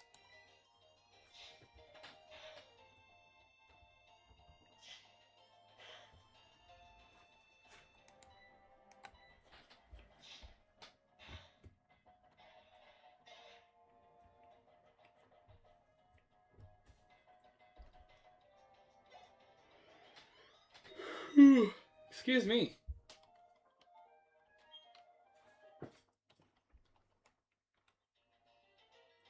Alright. Was there another trainer like over there? I don't. No, there wasn't. I'm even checking on my second monitor, and no.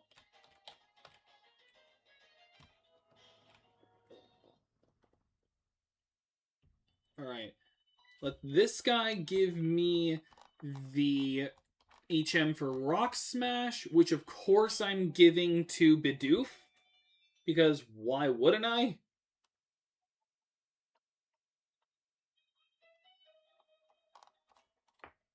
Hang on. Or Gate. Funny idea for cast. Funny idea. Cast form becomes weather report. Okay. Wait. I'm sorry. Please tell me cast form is in this game. Cast form. Bulbapedia. Gen 4. Trophy Garden doesn't say it has to be after National Dex. No, or wait. In the back lot.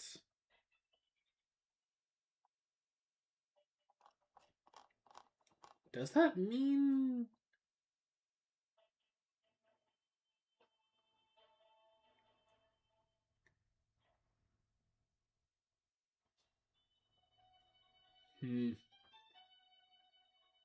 Nope. It doesn't look it. I think I have to wait. I think, just like with Ditto, it's a National Dex exclusive. Well, that sucks. So unfortunately, we cannot get weather reports.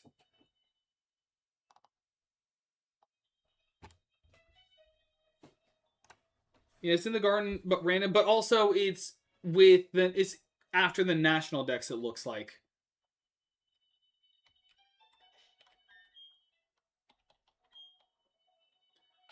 But if we could have, I would have loved that. I would have loved having that. All right, Rock Smash. Obviously, we're putting all of our HMs on Harvest. It would have been funny if you could have... Oh, absolutely. I would have loved having Weather Report. I don't know if Weather Report, the word, would have fit. Heavy Weather probably would have, so we would have had the Devil's Rainbow.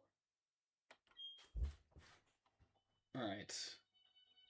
Thinking. This is also another encounter we can get. But I'm going to get that after we do the trainer fights in here. So... just so I can get that that good old EXP. And we get Psyduck. Good. Like again, this is actually this is gonna be a good Pokemon for us. If we have to use it in the future. Alright, good. Also, I just realized something. We could theoretically have 2 water types on the team. Because Bidoof's evolution, Bibarel, is a normal water type. The only Pokemon that is normal water. So we would have 2. Oh, come on, man. Every other Pokemon went in after 1 throw.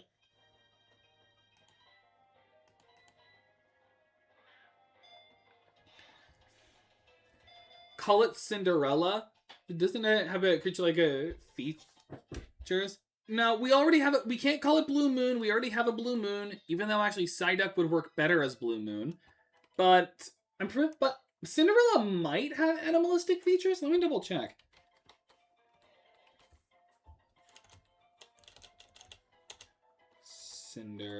Cinderella stand. And the answer is if it has creature-like features or not. No, it's more humanoid features. So no. Although there were other aquatic stands that we can use. Specifically, there was that shark one. Oh, what was his name again? There's like that shark one that can traverse through water.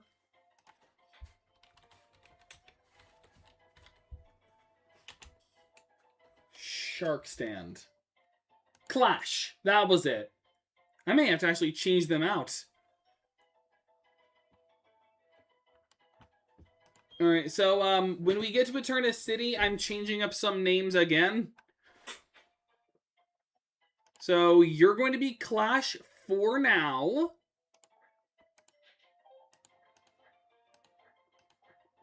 But I am changing them up. So you will be you'll be Blue Moon, and Magikarp will be Clash.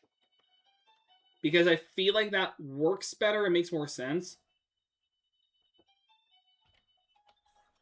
Because with that, it means that... Because it makes more sense, because Golduck looks more like Blue Moon, having like the fishman appearance, so it would make more sense. Ember, the Starly. Okay. You know, this may not have been the worst thing. Excuse me. Having the attack lowering nature. It does at least mean that we get a decent like special attack. So, I mean, at least Flamethrower won't be worthless. Good thing I pointed that out, but I probably should think about all the Pokemon ahead of time. Probably not. Though, hey, it's fine. I both am and am not. Like, just when, like, an encounter comes up, but certain Pokemon I could see good names for. Like, if I can find a Magnemite, then we could get the Screw. Oh, it was level 14. Well, there's our Monferno. In that case.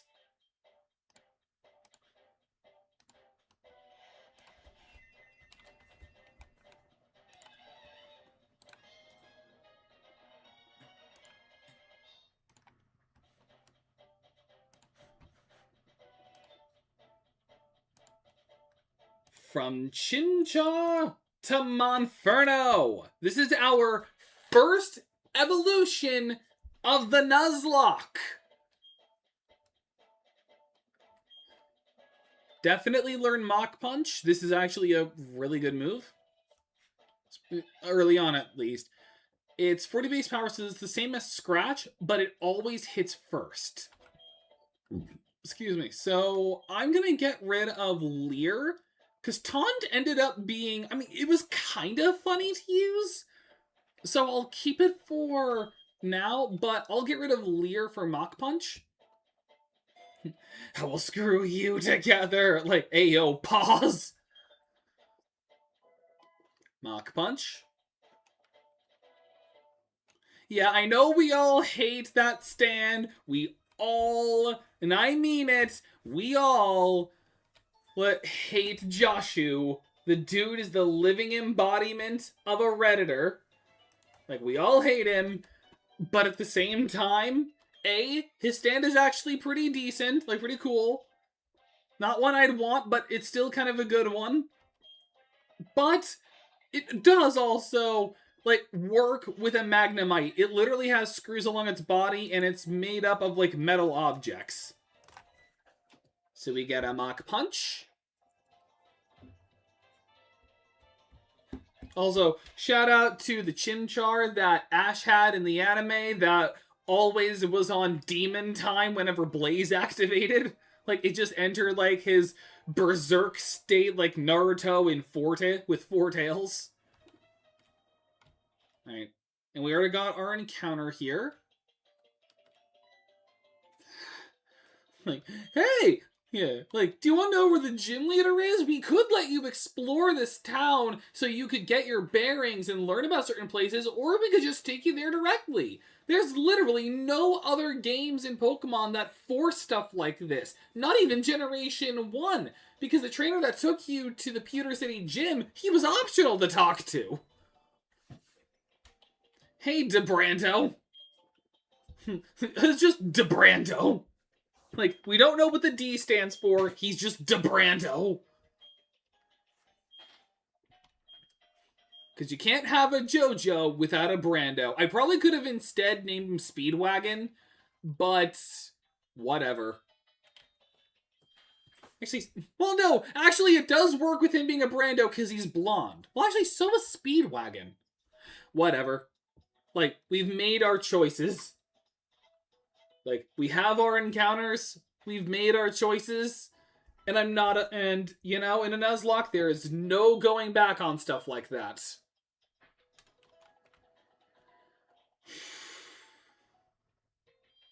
Okay, so we have 2 more encounters we can get here.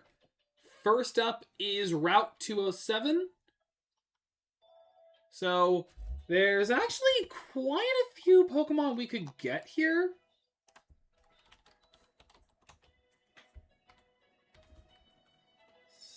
Seven. Specifically, we get, we still can't get a Zubat. That's going to be more like a cave encounter. But we can get a Machop, a Geodude, a Ponyta, or a Kricketot. I really hope it's not a Ponyta. Please get me the Machop. I'm still not going to trade it for the Abra because I don't think that's worth it, honestly. I really would rather have a Machop or a Machamp, like a Machop on the party for like the Machoke. Mostly because I feel bad for Oni dying the way he did in the last run. There we go, Machop.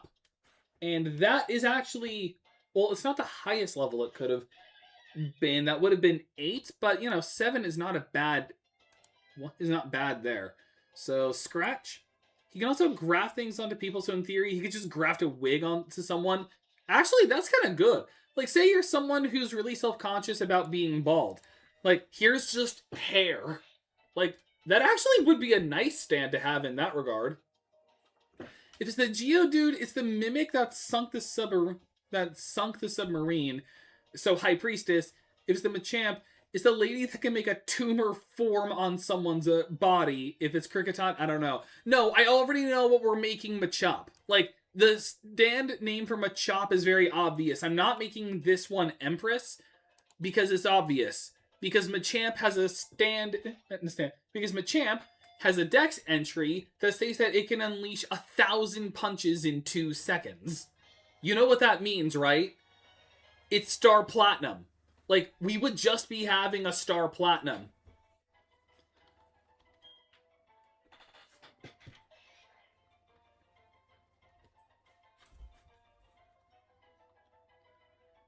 Nickname?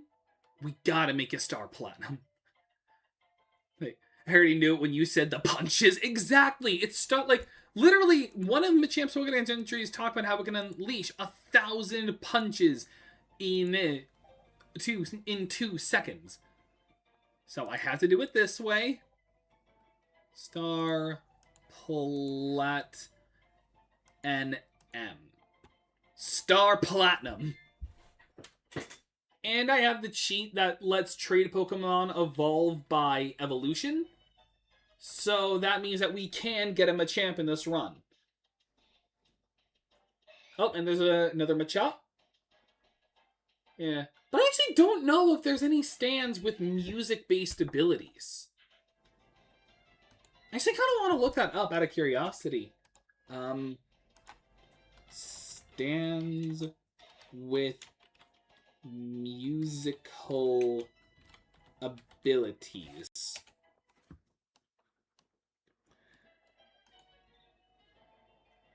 There's tenor sax, but really who cares or remembers that? There's Love Train. What was Love Train?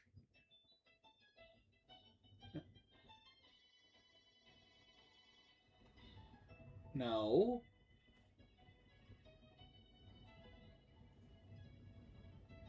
No. No. So, no. It isn't... Oh, wait, hang on. Reddit. Always help me, Reddit. Really, at most, it's just echoes. Okay, so I really should not have named Wurmple Echoes.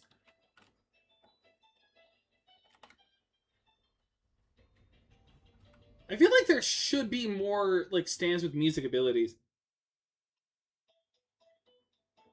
Final part is... Oh my god, I could have just done the star emoji and then platinum. Okay, thankfully, right after Orberg is Eternus City. Well, not right after is Eternus City, but Eternus City would be next. So we can just... I mean, I was already planning on fixing a bunch of names there. Also, I should have named Wurmple Tower of Grey. Because Tower of Grey is an insect.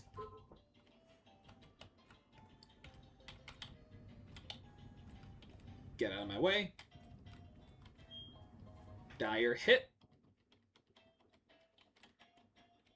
Alright, there is actually like a hidden item in this mound. Frankly, who cares about Tower of Grey? It's the worst one. Honestly, it really is the weakest stand. I know that...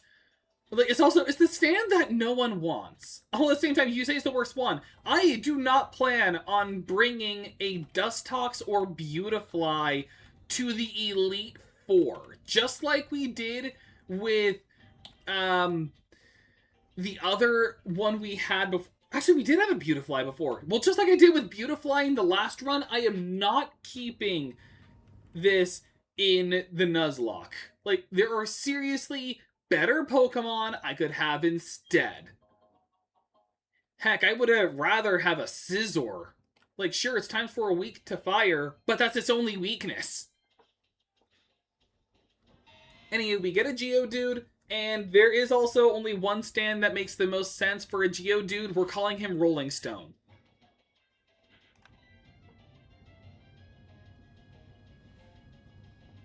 Also, actually, what other stands worth it that have music ability? I didn't find any when I was doing, like, my original search. Like, at most they do tenor sax, but that doesn't actually have music abilities. I was thinking of the creature that can mimic rock materials. Oh, yeah. I mean, it's literally a stone. I feel like it feels silly to not call him Rolling Stone.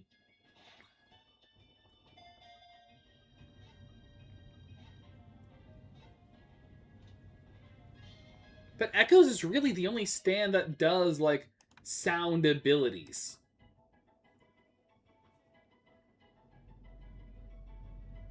Weird. Kind of... Actually, you know, it's really weird. With all of the parts in JoJo's, there is not a single stand, despite them all being named after music. There is not a single stand that has a music-based ability. The closest you get is Echoes. Alright, I have to just shorten it as Rollin' Stone. Rollin' Stone. Nope. Stone. Oh, wait. Roll-n.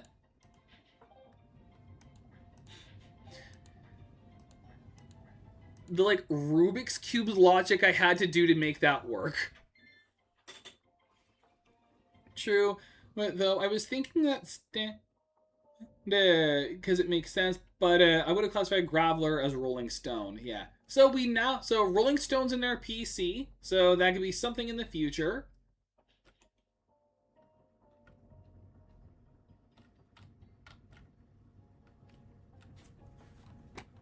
Almost forgot to pull up the mines. Orberg City, Orberg Mine. Just so I can know what... I could have gotten an Onyx.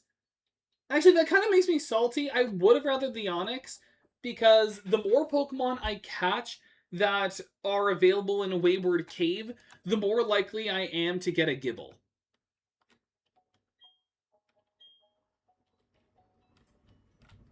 Because that's going to be like a big thing to think about. Like, in the future, getting a Gibble.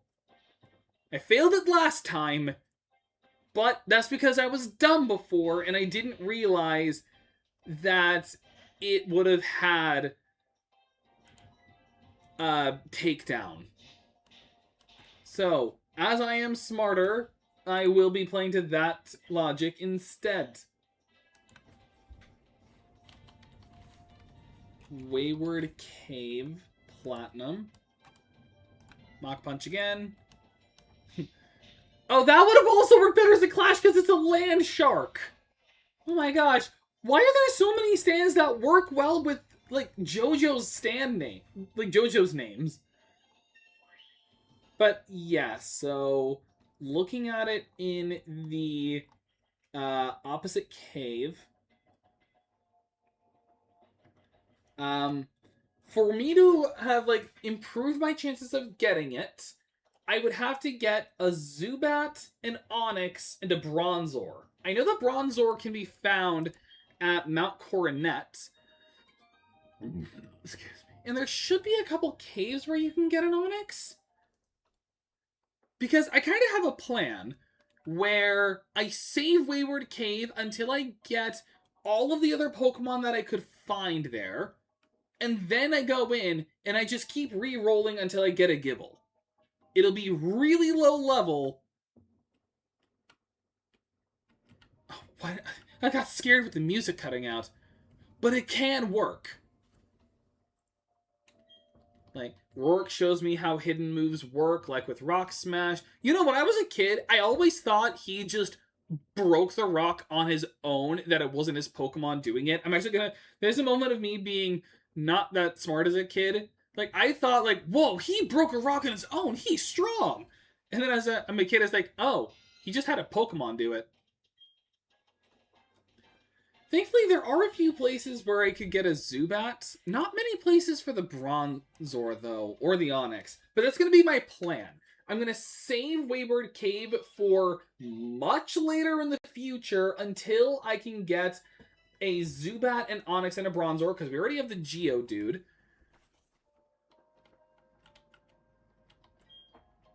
Also, the stand that mimics rock materials, you're thinking Metallica, because Metallica does both, if I recall correctly. Because, like, I know it can blend in with rock minerals. Final Predator Zubat should have been called Echoes. Actually, there I'll disagree. Because I feel like there are better names you could do for a Zubat. I don't know what, but there definitely are. I don't know what, though. Like, Echoes is funny because he is a bat. I do get the joke. But also, why are there so many Pokemon that can work with Clash? Like, I'm actually kind of stunned by that.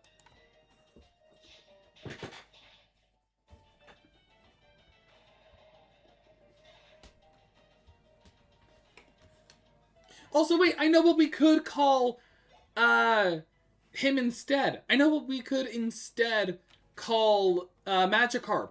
Drake's Dream. Because it's a dragon. Or at least it thinks it's a dragon. But that can be Drake's Dream. Then we make Psyduck, Blue Moon. And then when I eventually get my Gibble, then I can get... Then I can make that one Clash. Since it is literally a shark. 3 Pokemon, and it's literally the shark that... okay. Literally, the shark, the carp, and the carp, and it's a after game. Yeah, Sharpedo. But I still don't even know if Sharpedo's in this game. But let me double check some stuff. Like, I know there's got to be like a lot of like places where you could get an Onix or a Bronzor. I think Bronzor is just Mount Coronet. Route 211, Wayward Cave, Turnback Cave, which I can't do. So really just Route 211 and Mount Coronet. So there's 2 places where I could attempt at getting a Bronzor. And then the Onix. There's plenty of places where you can find a Zubat, so I'm not worried in that regard. But Onix is Iron Island, Orberg Mine, Victory Road, and Wayward Cave. Well, I can't do the mine anymore. Victory Road's not until the end, so I'd have to see if I could get lucky with Riley at Iron Island. So, is that. Alright, so I fought all the trainers that are here, so I'm going to leave. I'm going to challenge. I'm gonna do the gym today since I actually do have the time, and then I'll probably just keep going until I hit my normal stream time limit.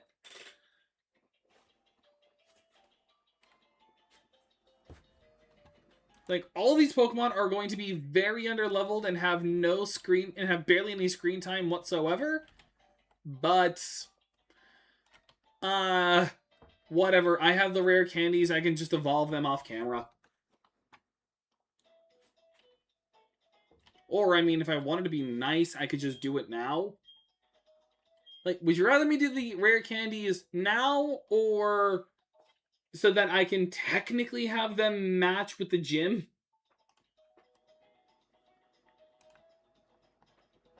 Or should I just not care about them and just do a... Like, do I do it now, or... Part of me kind of wants to just do it off camera and just not care.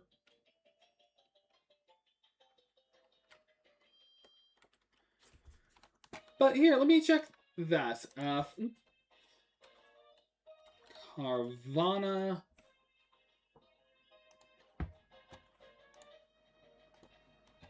You can? Alright, first of all, let me double check. Carvana is... the Great Marsh, but only with a Super Rod. So technically Sharpedo is in this game, I just can't get it in this Nuzlocke run. Alright, well in that case, I'll set them at the very least to Rourke's lowest level, so make them all level 12. So, get ready to hear a lot of the level up noise with the rare candies.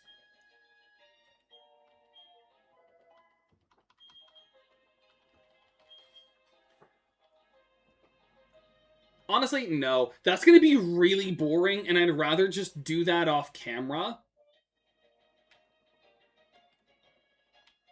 So I'm just going to fight the trainers. Like, that's going to be really boring off camera. Like, there's one. There is at least one rare candy usage. But that's going to be really boring. I am not doing that on screen.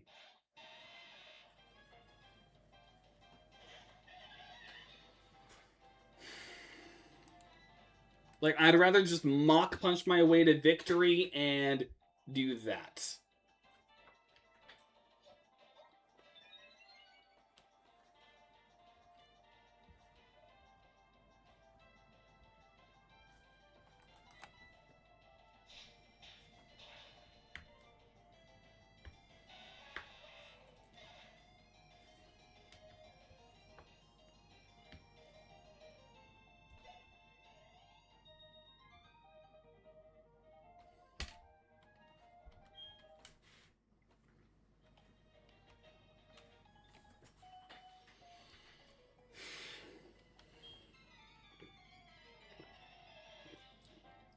To be fair, there are a lot of stands in JoJo's. If there's a stand that shoots bubbles or is known for water, we'll just call them soft and wet.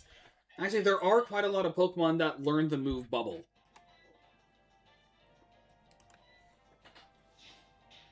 Like, it's a fairly common water move. That would have been good if we had Piplup still. Piplup could have been our soft and wet. Technically, Vaporeon does, but I am once again going to redeem myself for losing Glaceon so early on. So that will be our... So when we get the EV, it will not be a Vaporeon. It will instead be Glaceon. And thankfully there are quite a bit of ice stands in JoJo's. And by that I mean really just one, but you know, it's good enough, so that'll be our white album. Keep battling. Like, it's just an Onix. Like, it has, like, Oddish has better attack than it. Like, everyone knows the joke that even an Oddish has higher physical attack than an Onix does. Which is funny, always, because, like, getting body slammed by a giant rock snake... Wait, Soft and Wet is exactly 12 characters? Wait, is it actually even including spaces? Like, SOFT, space, AND, space, WE... Oh god, it is exactly 12 characters. Okay, we need a stand so we need to get a water Pokemon so I can call it Soft and Wet. We need a Soft and Wet on the team.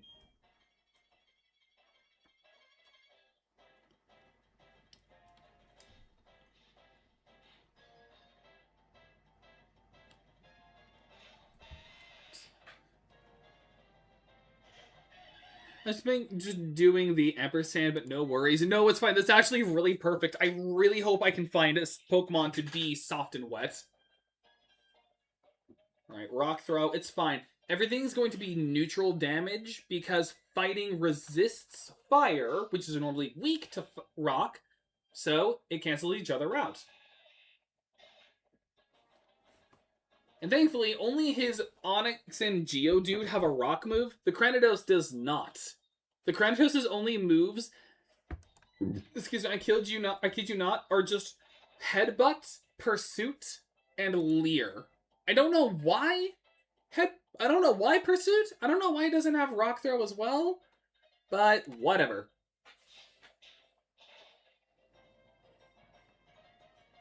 Right. Okay, that's actually kind of bad. That defense drop is actually kind of bad. I am now going to Potion.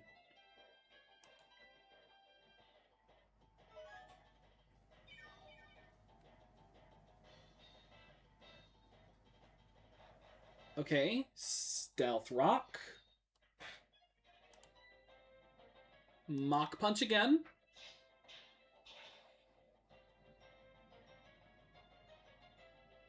Rock Throw, please don't do... Okay, that's fine damage. Potioning again. Alright, thankfully, even with the Screech, my defense is fine. Because again, Onix kind of sucks. Need to find a Pokemon worthy of the name Soft and Wet. Like, it is a weird stand name, but its ability is really good. Just make the bubbles that if it hits you, it can steal away senses and concepts. Okay, I have a strategy I'm going to implement. Because Cranidos actually has fairly high attack, so I don't want to risk this defense drop, like, killing strength. So here's the plan. Oh wait, no, there's a chance that this won't work. Because it has Pursuit. If it knows that I'm going to switch out, then it could go for a Pursuit.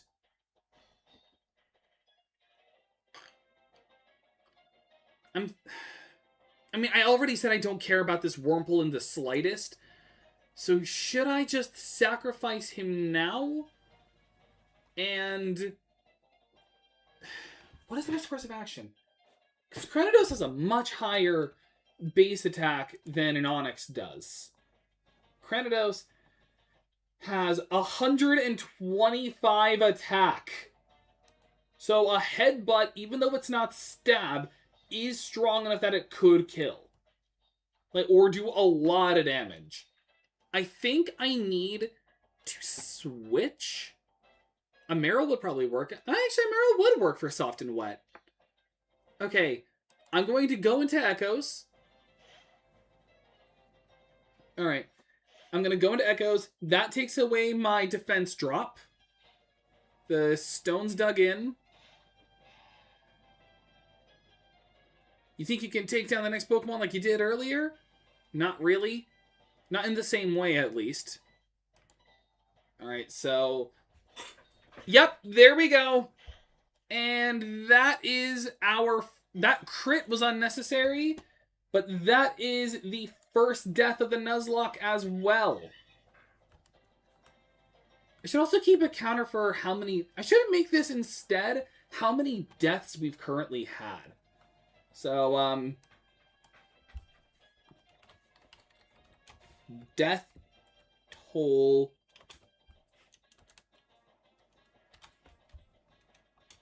1. And I am actually going to change the font color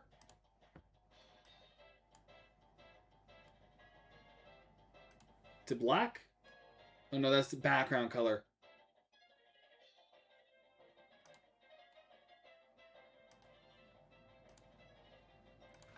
Death toll 1. That is our first death. Plus Meryl gets huge power, which actually would be really helpful. Alright, now I should be fine. Alright. Good. Headbutt shouldn't kill. Yep. No way. Not yet. Not giving up. Neither am I. Mach Punch. And that is our win. It does kind of suck that we don't have... Well, who am I kidding? It's a Wurmple. Who cares? Dustox and Beautifly are not that good.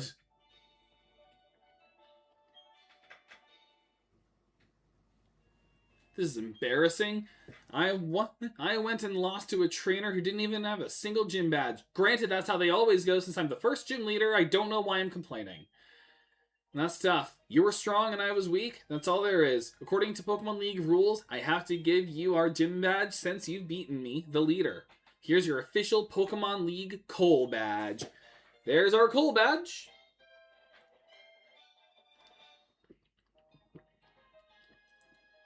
I can use Rock Smash outside of battle, which means I can get Flash for the future. And TM76, which is Stealth Rock, which can be useful if I need it. And this means that I can make my way to Floroma Town. Right, so let me go and deposit this dead Wurmple.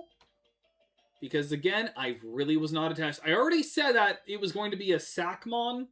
And I'm definitely changing its name away from Echoes. But I had to do that because, I mean, you saw the damage that Headbutt could do. If I had -2 defense, that would have been bad.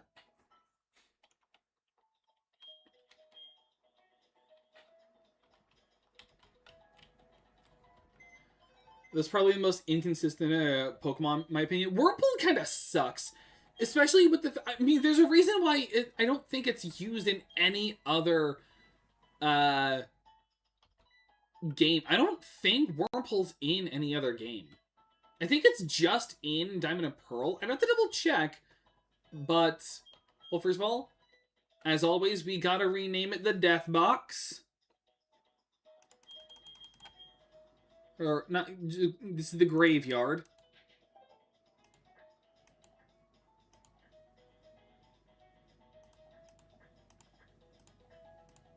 Nope. Okay, so Death Box was. Oh, that's right. That happened before.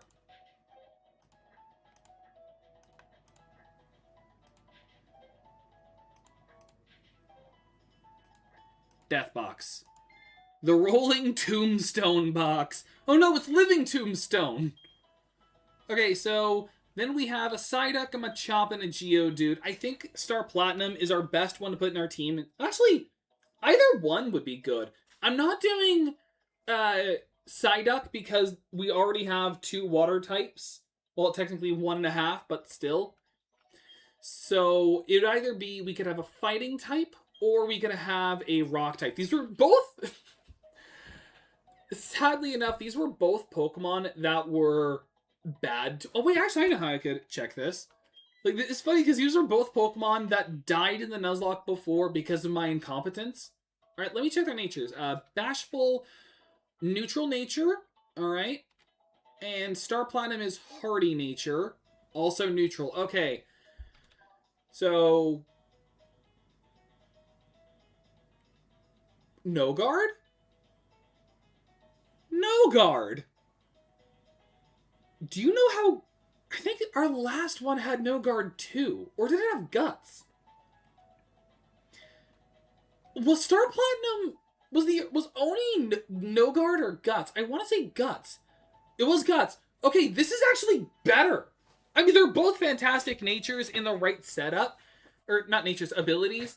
Because guts increases our attack if we have a status ailment. So if we had a toxic orb or a flame orb, then we would just have like buffed attack. But no guard means that any move we have that's low accuracy, it will always land. Granted, it means the enemies will always land.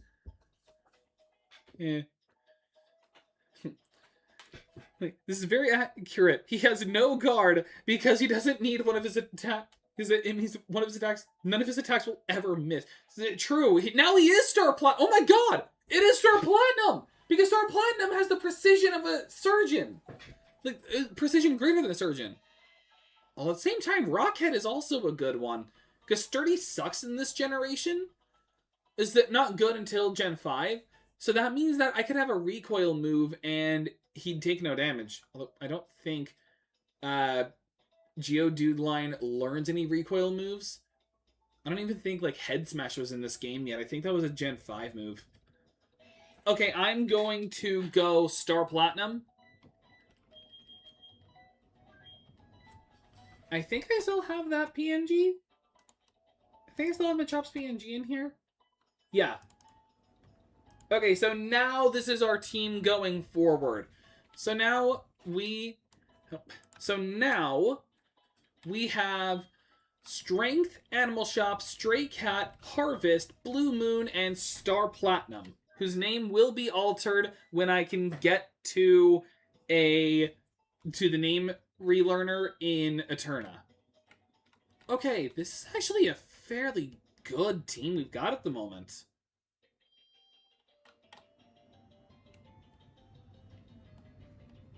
But again, that can be really good, especially with cross chop, because that basically means I have a 100% accurate cross chop.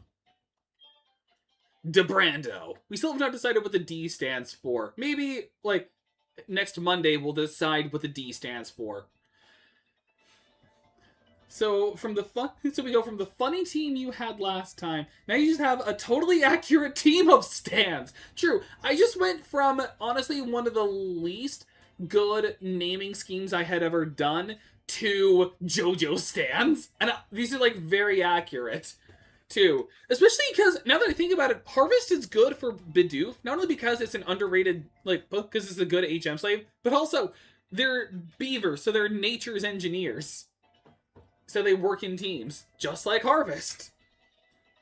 Yep, I got that. So Eterna's next. Yeah, you can't do anything there. I can head up north to the... I can head up north from Orberg Gate, so I can get the Flash TM. In case if I want to do the Mira Wayward Cave stuff. Which, I mean, it wouldn't be the worst thing. Well, I mean, it actually would. Actually, you know what? I changed my mind. I'm coming back here later when I have the bike. So I can get Brick Break. Because that is going to be a really good move for Monferno. Because it's 75 base power, and it can break through Light Screen and Reflect. It could have been you, Zubat. It could have been you. Thankfully, you're in like every single... And I mean every single cave in the world. I don't know how this became a JoJo's team. How this went from a joke team to totally accurate JoJo's. I don't know either. I think that just shows that I really know JoJo's that well. Like, our team's actually, like... And also, not only is it, like, accurate, this is actually not that bad. I mean, sure, but Beryl is only good as an HM slave, and Luxray, honestly, is a really bad Pokemon. Like, terrible abilities, terrible move pool, and its best physical electric move is just Thunderfang. Tell me, have you not obtained the Pal Pad? No, and I'm not going to use one. Because this game doesn't have internet connectivity anymore. As evidenced by the fact that the GTS doesn't work. Also, I'm gonna get some more potions. But yeah, so killing off Wurmple was actually a good thing. So he really does deserve the title of Tower of Grey. Because he sucks. And no one likes him. Like, let's be real. If you were told you could get any stand, and then you get, like, if you could get, like, a random stand, and then you get Tower of Grey, you're gonna be pissed. Because no one wants the friggin' tongue-ripping beetle. No one wants it. Just gonna get a little bit more. Like, no one wants Tower of Grey. Like the fact that we called it before he died true. We already knew beforehand that Wurmple was a Sackmon. Because, I mean, Dustox and Beautifly both really suck. Beautifly was helpful with the Gardenia gym last run. But they did not last beyond it. And the only other time we used them consistently was to sack them off in Hearthome Gym. So Wurmple's whole existence is just to be sacked off. Alright, so Scientology is harassing Joseph Joestar. I'm calling them Scientology here. They do not deserve to be the Speedwagon Foundation.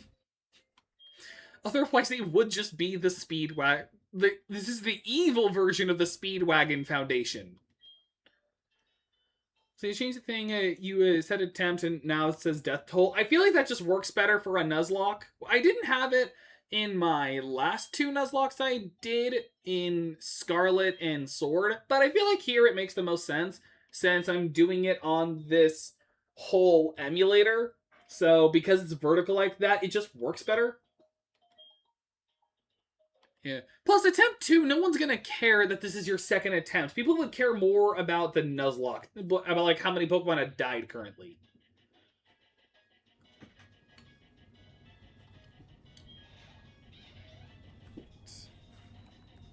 And while I would say I'd like to see that stay as 1, let's be real, that's probably not going to be like that.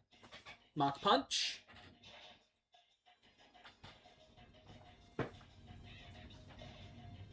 Hey, my strength is better because it doesn't look at pinup magazines or stare at minors in the shower.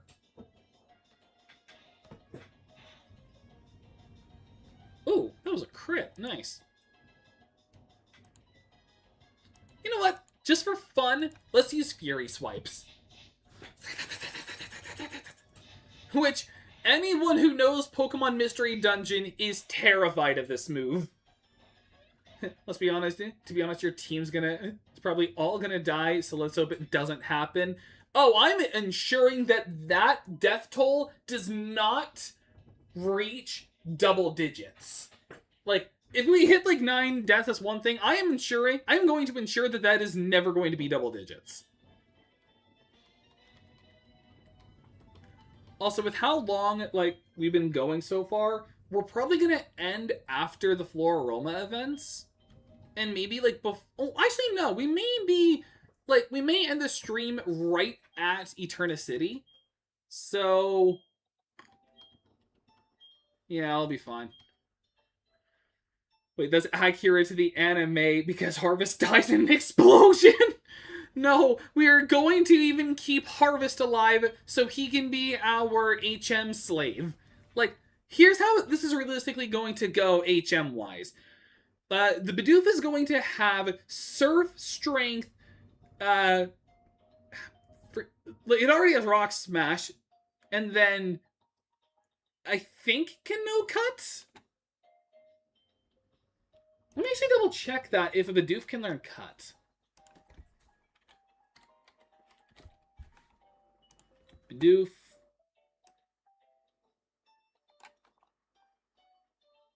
Gen 4. Yes, it can learn Cut. It can learn Cut, and then when it becomes a Bibarel is when it learns more HM moves. At level 15.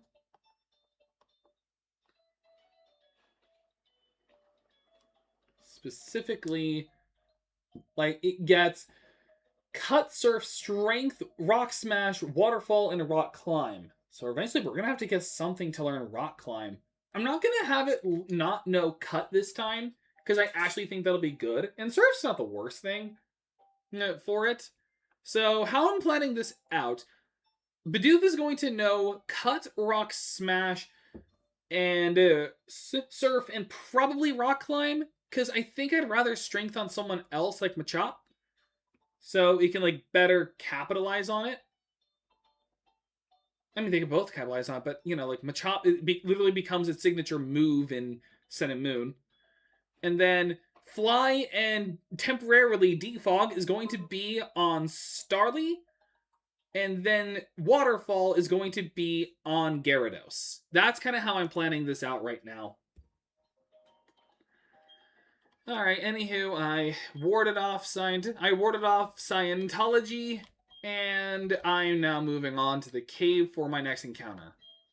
It's actually the anime too. Stray Cat dies when the Killer Queen dies, which is why these are being run over by an ambulance, so it's just gonna get crushed. No. Oh, like, he's going to live longer. Fashion case. Like, it's honestly kind of worthless because I'm not going to do the fashion show at all. You don't have to. Like, it's not required.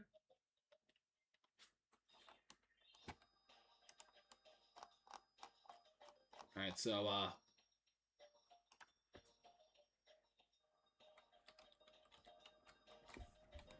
Jubilife City. And I'm just pulling up the route to 04. We already got our encounter here. The only item of note here is just that I can get is just Bullet Seed. And then we already got our encounter. So I'm just using this to see the trainers. Excuse me. So if we count Clash dying, that's death by plane. So anything with the word bullet in it might kill it. Oh no. Oh yeah, because Aerosmith. I was trying to remember, like, didn't die playing Harrison. I remembered, oh right, Aerosmith.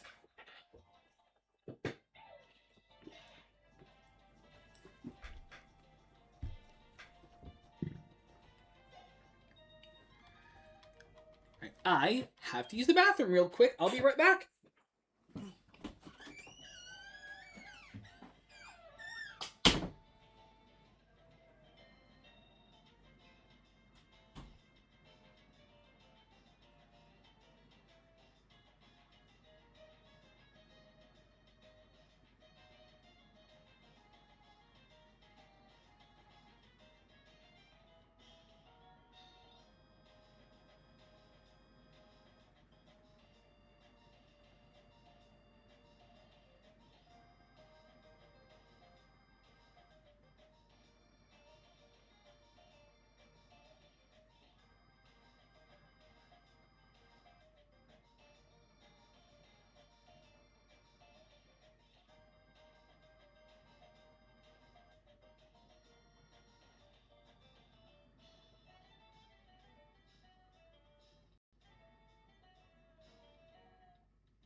I've returned.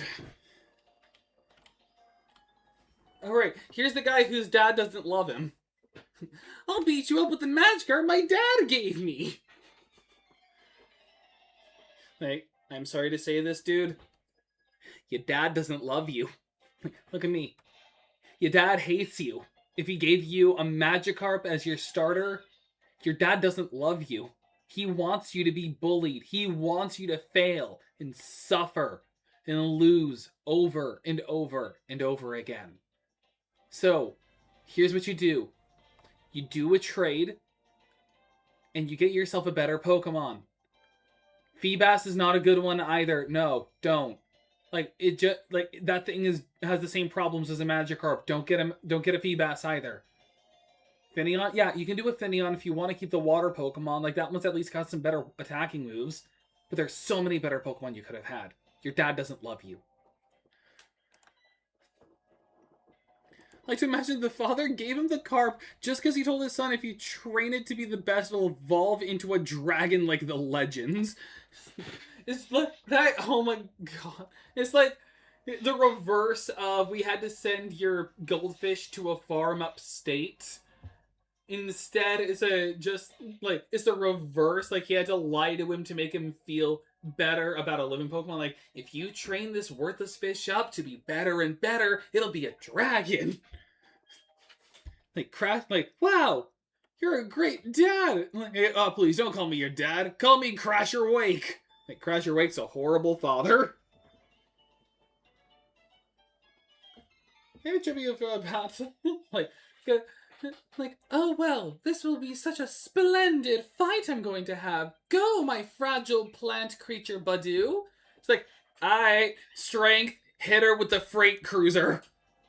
Like, hit her with the boat. Like, I like to imagine every single attack is just, he summons a boat out of nowhere and just crushes. You're just like, boat. Like, what's your superpower? I can fly. What's your power? I can walk through walls. Cool. What's your power? Boat. Boat? Boat. Like, could you demonstrate? Boat. Just like summons the Titanic just in a spot. Wait, technically Star Platinum was killed by the eraser of the world. So I guess it'll die just by existing. Made in Heaven. You ever think about how weird that whole plot was? Like, think on this in Dio's case. Like, here's how I can achieve heaven. First, I need to have a baby born. And, like, that's there's both a baby and a stand at the same time. I forget how it was created, but that's gotta happen. Then, after it's born, I need to have it eat this bone of mine. Pause. And then I need to recite a bunch of random words. And then we're going to fuse together. And then my stand will turn into... Giratina is just made in heaven. You know, you're not wrong there. Also, I am able to get a TM over here. Actually, I'm able to get Rock Tomb. So I can have, like, another move on someone. Also, what is our encounter? Please be a Zubat. Okay, that's Dupe's Claws. Thankfully, in Ravaged Path, the encounter table is fairly small. So I would literally... It's smaller in Diamond and in Platinum than it is in Diamond and Pearl. Because in Diamond and Pearl, you could still get a Geodude, but not here. So, I can only get a Zubat. So, I am going to try and get myself a Zubat. Like, Giratina would be made in heaven. And, like, you're not wrong in that regard. But I feel like I feel like Ebony Devil works better thematically. But, yeah. Alright, Pokeball?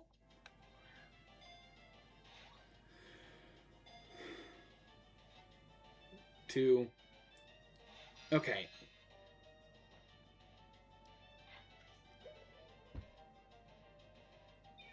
Also, I'm just not thinking on something.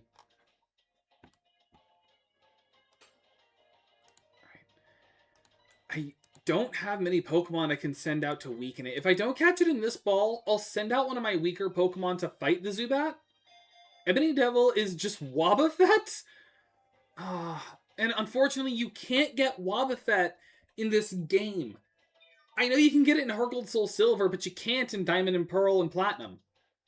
Until post-game. Alright, I'm going to switch out to, let's say Animal Shop, since I used the rare candy on it.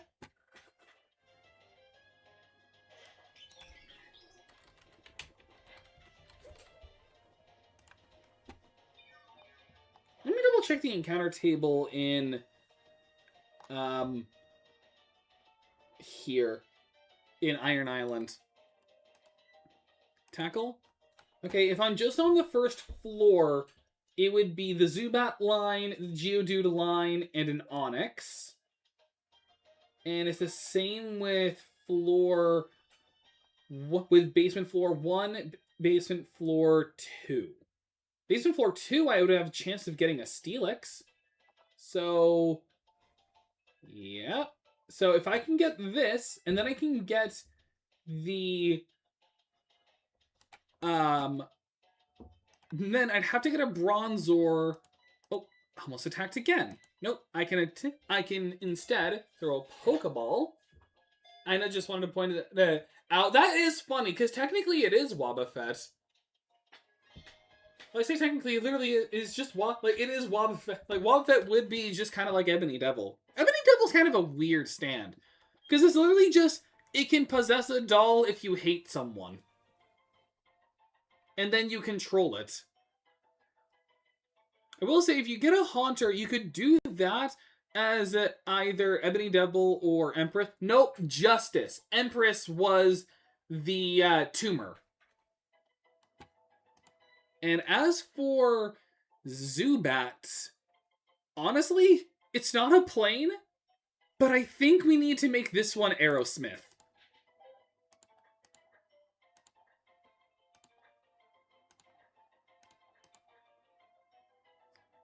There's the H. We have Aerosmith. Close enough to a plane. That's kind of what I was thinking. Oh, wait, no. Almost forgot. Rock Tomb.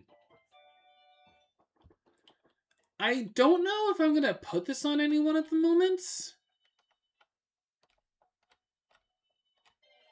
So, I'll just leave it. I can now kill these things with no remorse.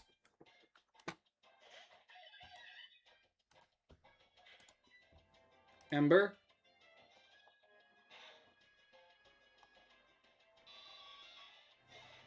The trainer is in Platinum. The north side. There we go. Did you check its abilities in nature? No, because I can't. Because you can't do that in this generation. You can only check the caught Pokemon's summary in Generation 8 and onward. So, actually no. Gen 7 you could do also. Sun and Moon. I don't think you can do it with X and Y, but I know you can do that in Sun and Moon. They let you... Oh. She turned around just as I walked by. I actually wanted to fight her. There we go. So you can't actually check abilities in nature of a Pokemon you just caught until Sun and Moon. Sun and Moon... Honestly, the next game I Nuzlocke, it'll probably be a little while before I Nuzlocke again. But the next game I Nuzlocke might be a later gen game, just so I don't have to deal with the XP issues.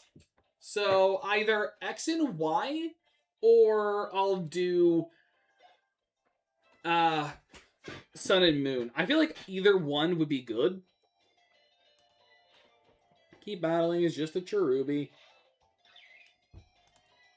There is a double battle that'll come up, so I'll have to put someone in the second slot, which is obviously going to be Machop. He's the second highest level.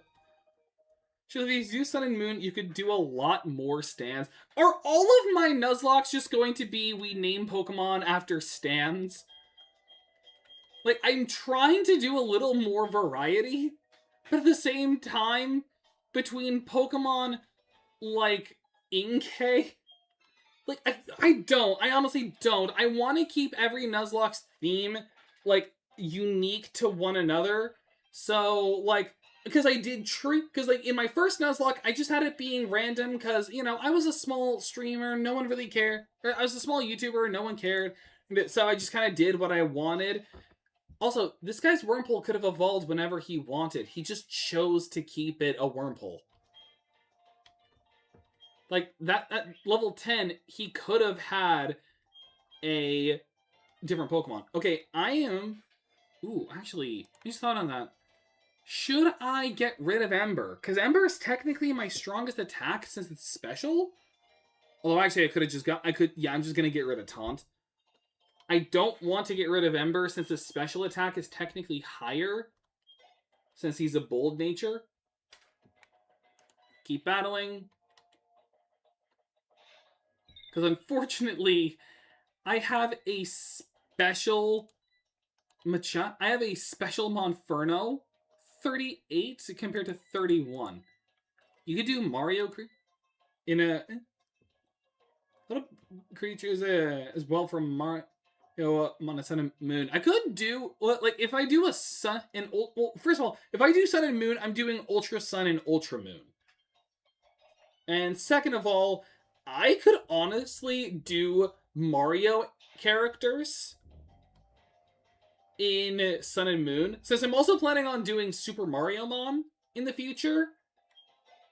Probably that's what I'll do once I'm done with the Hexlocke. Once I'm done with the Hexlocke, I'll just do Super Mario Mon. Not as a Nuzlocke, just as a normal playthrough. But I could do that. That could be kind of fun. Alright, fight the twins. Liv and Liz. They both have a Pachirisu at level 11. Fortunately, Machop is a little low level, but it's a Pachirisu. I don't think these things can do that much to me. To start Platinum. So, kill this one, and low kick into it. Okay, so they don't even attack Star Platinum right off the bat. They're just going after strength. So this is the most XP a party member would get outside of Harvest. Nope. Not that. Ember. And then low kick again. Critical hit quick attack. Does nothing still.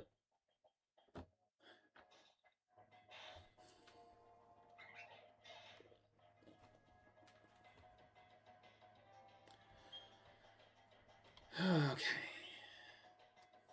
Level 8. Low kick. I'm contributing.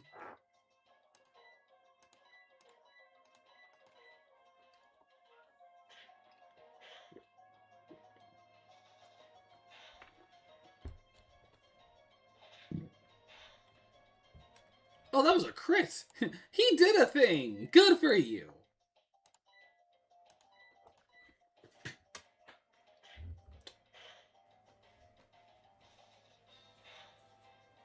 There we go. Star Platinum has done something.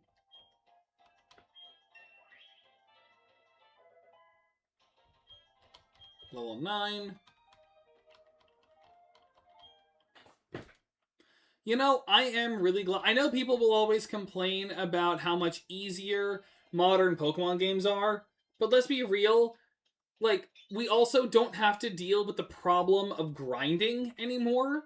So, it is a godsend at the same time. We don't have to deal with, like, having to grind so much.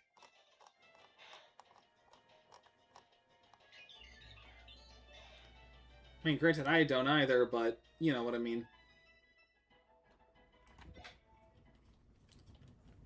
Actually, I should check to see if I have speed up on this emulator. Because I never checked it before, so I should check it now.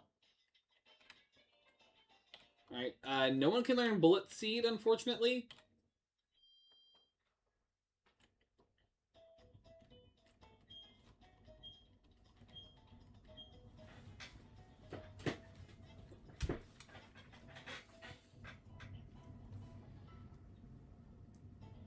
And you know what? I'm going to be honest. We could definitely keep talking about the jokes about... Actually, let me check this, because this is technically Mothman from, like, back from the dead. Nope, not deposit. I wanted move. So I could also check natures. Actually, I should check the natures of all three of them. I already know that one of them is a serious nature. So Aerosmith is bashful, which is also a neutral nature. And Clash is rash, which is raise special attack, lower special defense. That's actually fantastic. Special defense maybe seem bad, but in turn it means that this thing's, like, if we use this thing, Surf is going to be really strong, and it can learn Psychic. So it's actually pretty good. And honestly, I'm kind of sick of how much weaker everyone else is on the party at the moment. So I'm probably... Part of me is kind of considering ending the stream here just so I can do the grinding off camera, because I don't want to do it on camera, because that's just going to be, honestly, very boring. Although, I mean, because this is already a level 19 Pokemon. Like, this is already significantly higher than his. Like, if I keep going, I'm going to have an Infernape. So, I am going to do a bit of quality control right now, and I'm going to end the stream here. And if you're wondering, I'm always the kind of person that saves his game in front of the Pokemon Center. Nope, not JoJo. Save the game. Alright, I'm going to end this here so I can do the rare candies off camera. So I don't have to do them on camera, which would honestly be boring. And also, just, I don't want to have, like, an Infernape. Because I once did that. I did a playthrough of Platinum once where I made it all the way to Eterna City and I had a Torterra. Just because I kept using the Torterra, like, the most. So, I am not going to succumb to that, and I am instead going to remind everyone of the toll: 1 death so far. So, with all of that said and done, I'll be ending today's stream right here. Thank you all so much for watching. If you enjoyed this kind of content, be sure to subscribe. Comment down below since it helps me connect with you guys. Like the video so there's more of what you want to see. Share the video so more people know this channel even exists. And don't forget to hit that bell so you know when I go live. Don't forget to join the Discord, link in the description below. If you don't have Discord or don't want to do a Discord, I also have a community tab on my channel page for you to post memes on and fan art. I hope you actually could. Let me see if there is even anything on my Discord. Oh, there is actually a couple things in the Grandmaster Scott Discord. So, let me just show off the Grandmaster Scott Discord real quick. Sorry, chat's invisible. Actually, I can make you not invisible. Nope, that was a bad idea. So, let's see. The Grandmaster Scott Discord.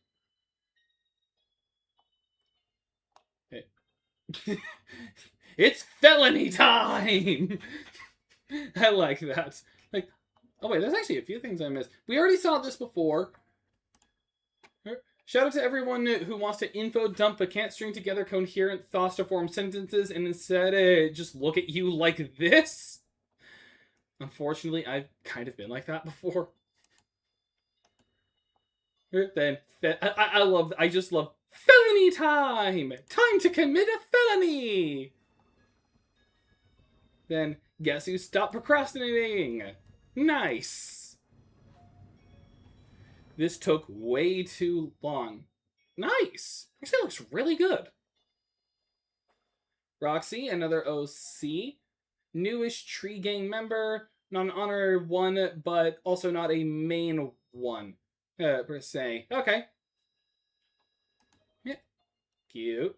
This actually is really good artwork. Blackmail. Like, this was a good episode. This was a really good episode of Gravity Falls. Oh. I just made chat invisible. Accident in the background.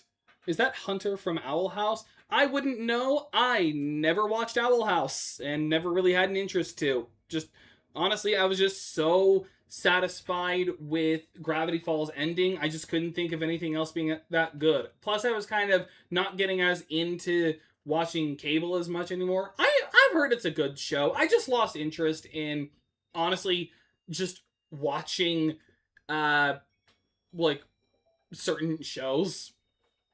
But with the Discord done, until next time, see you guys. I should be doing Discord review at the end of a stream.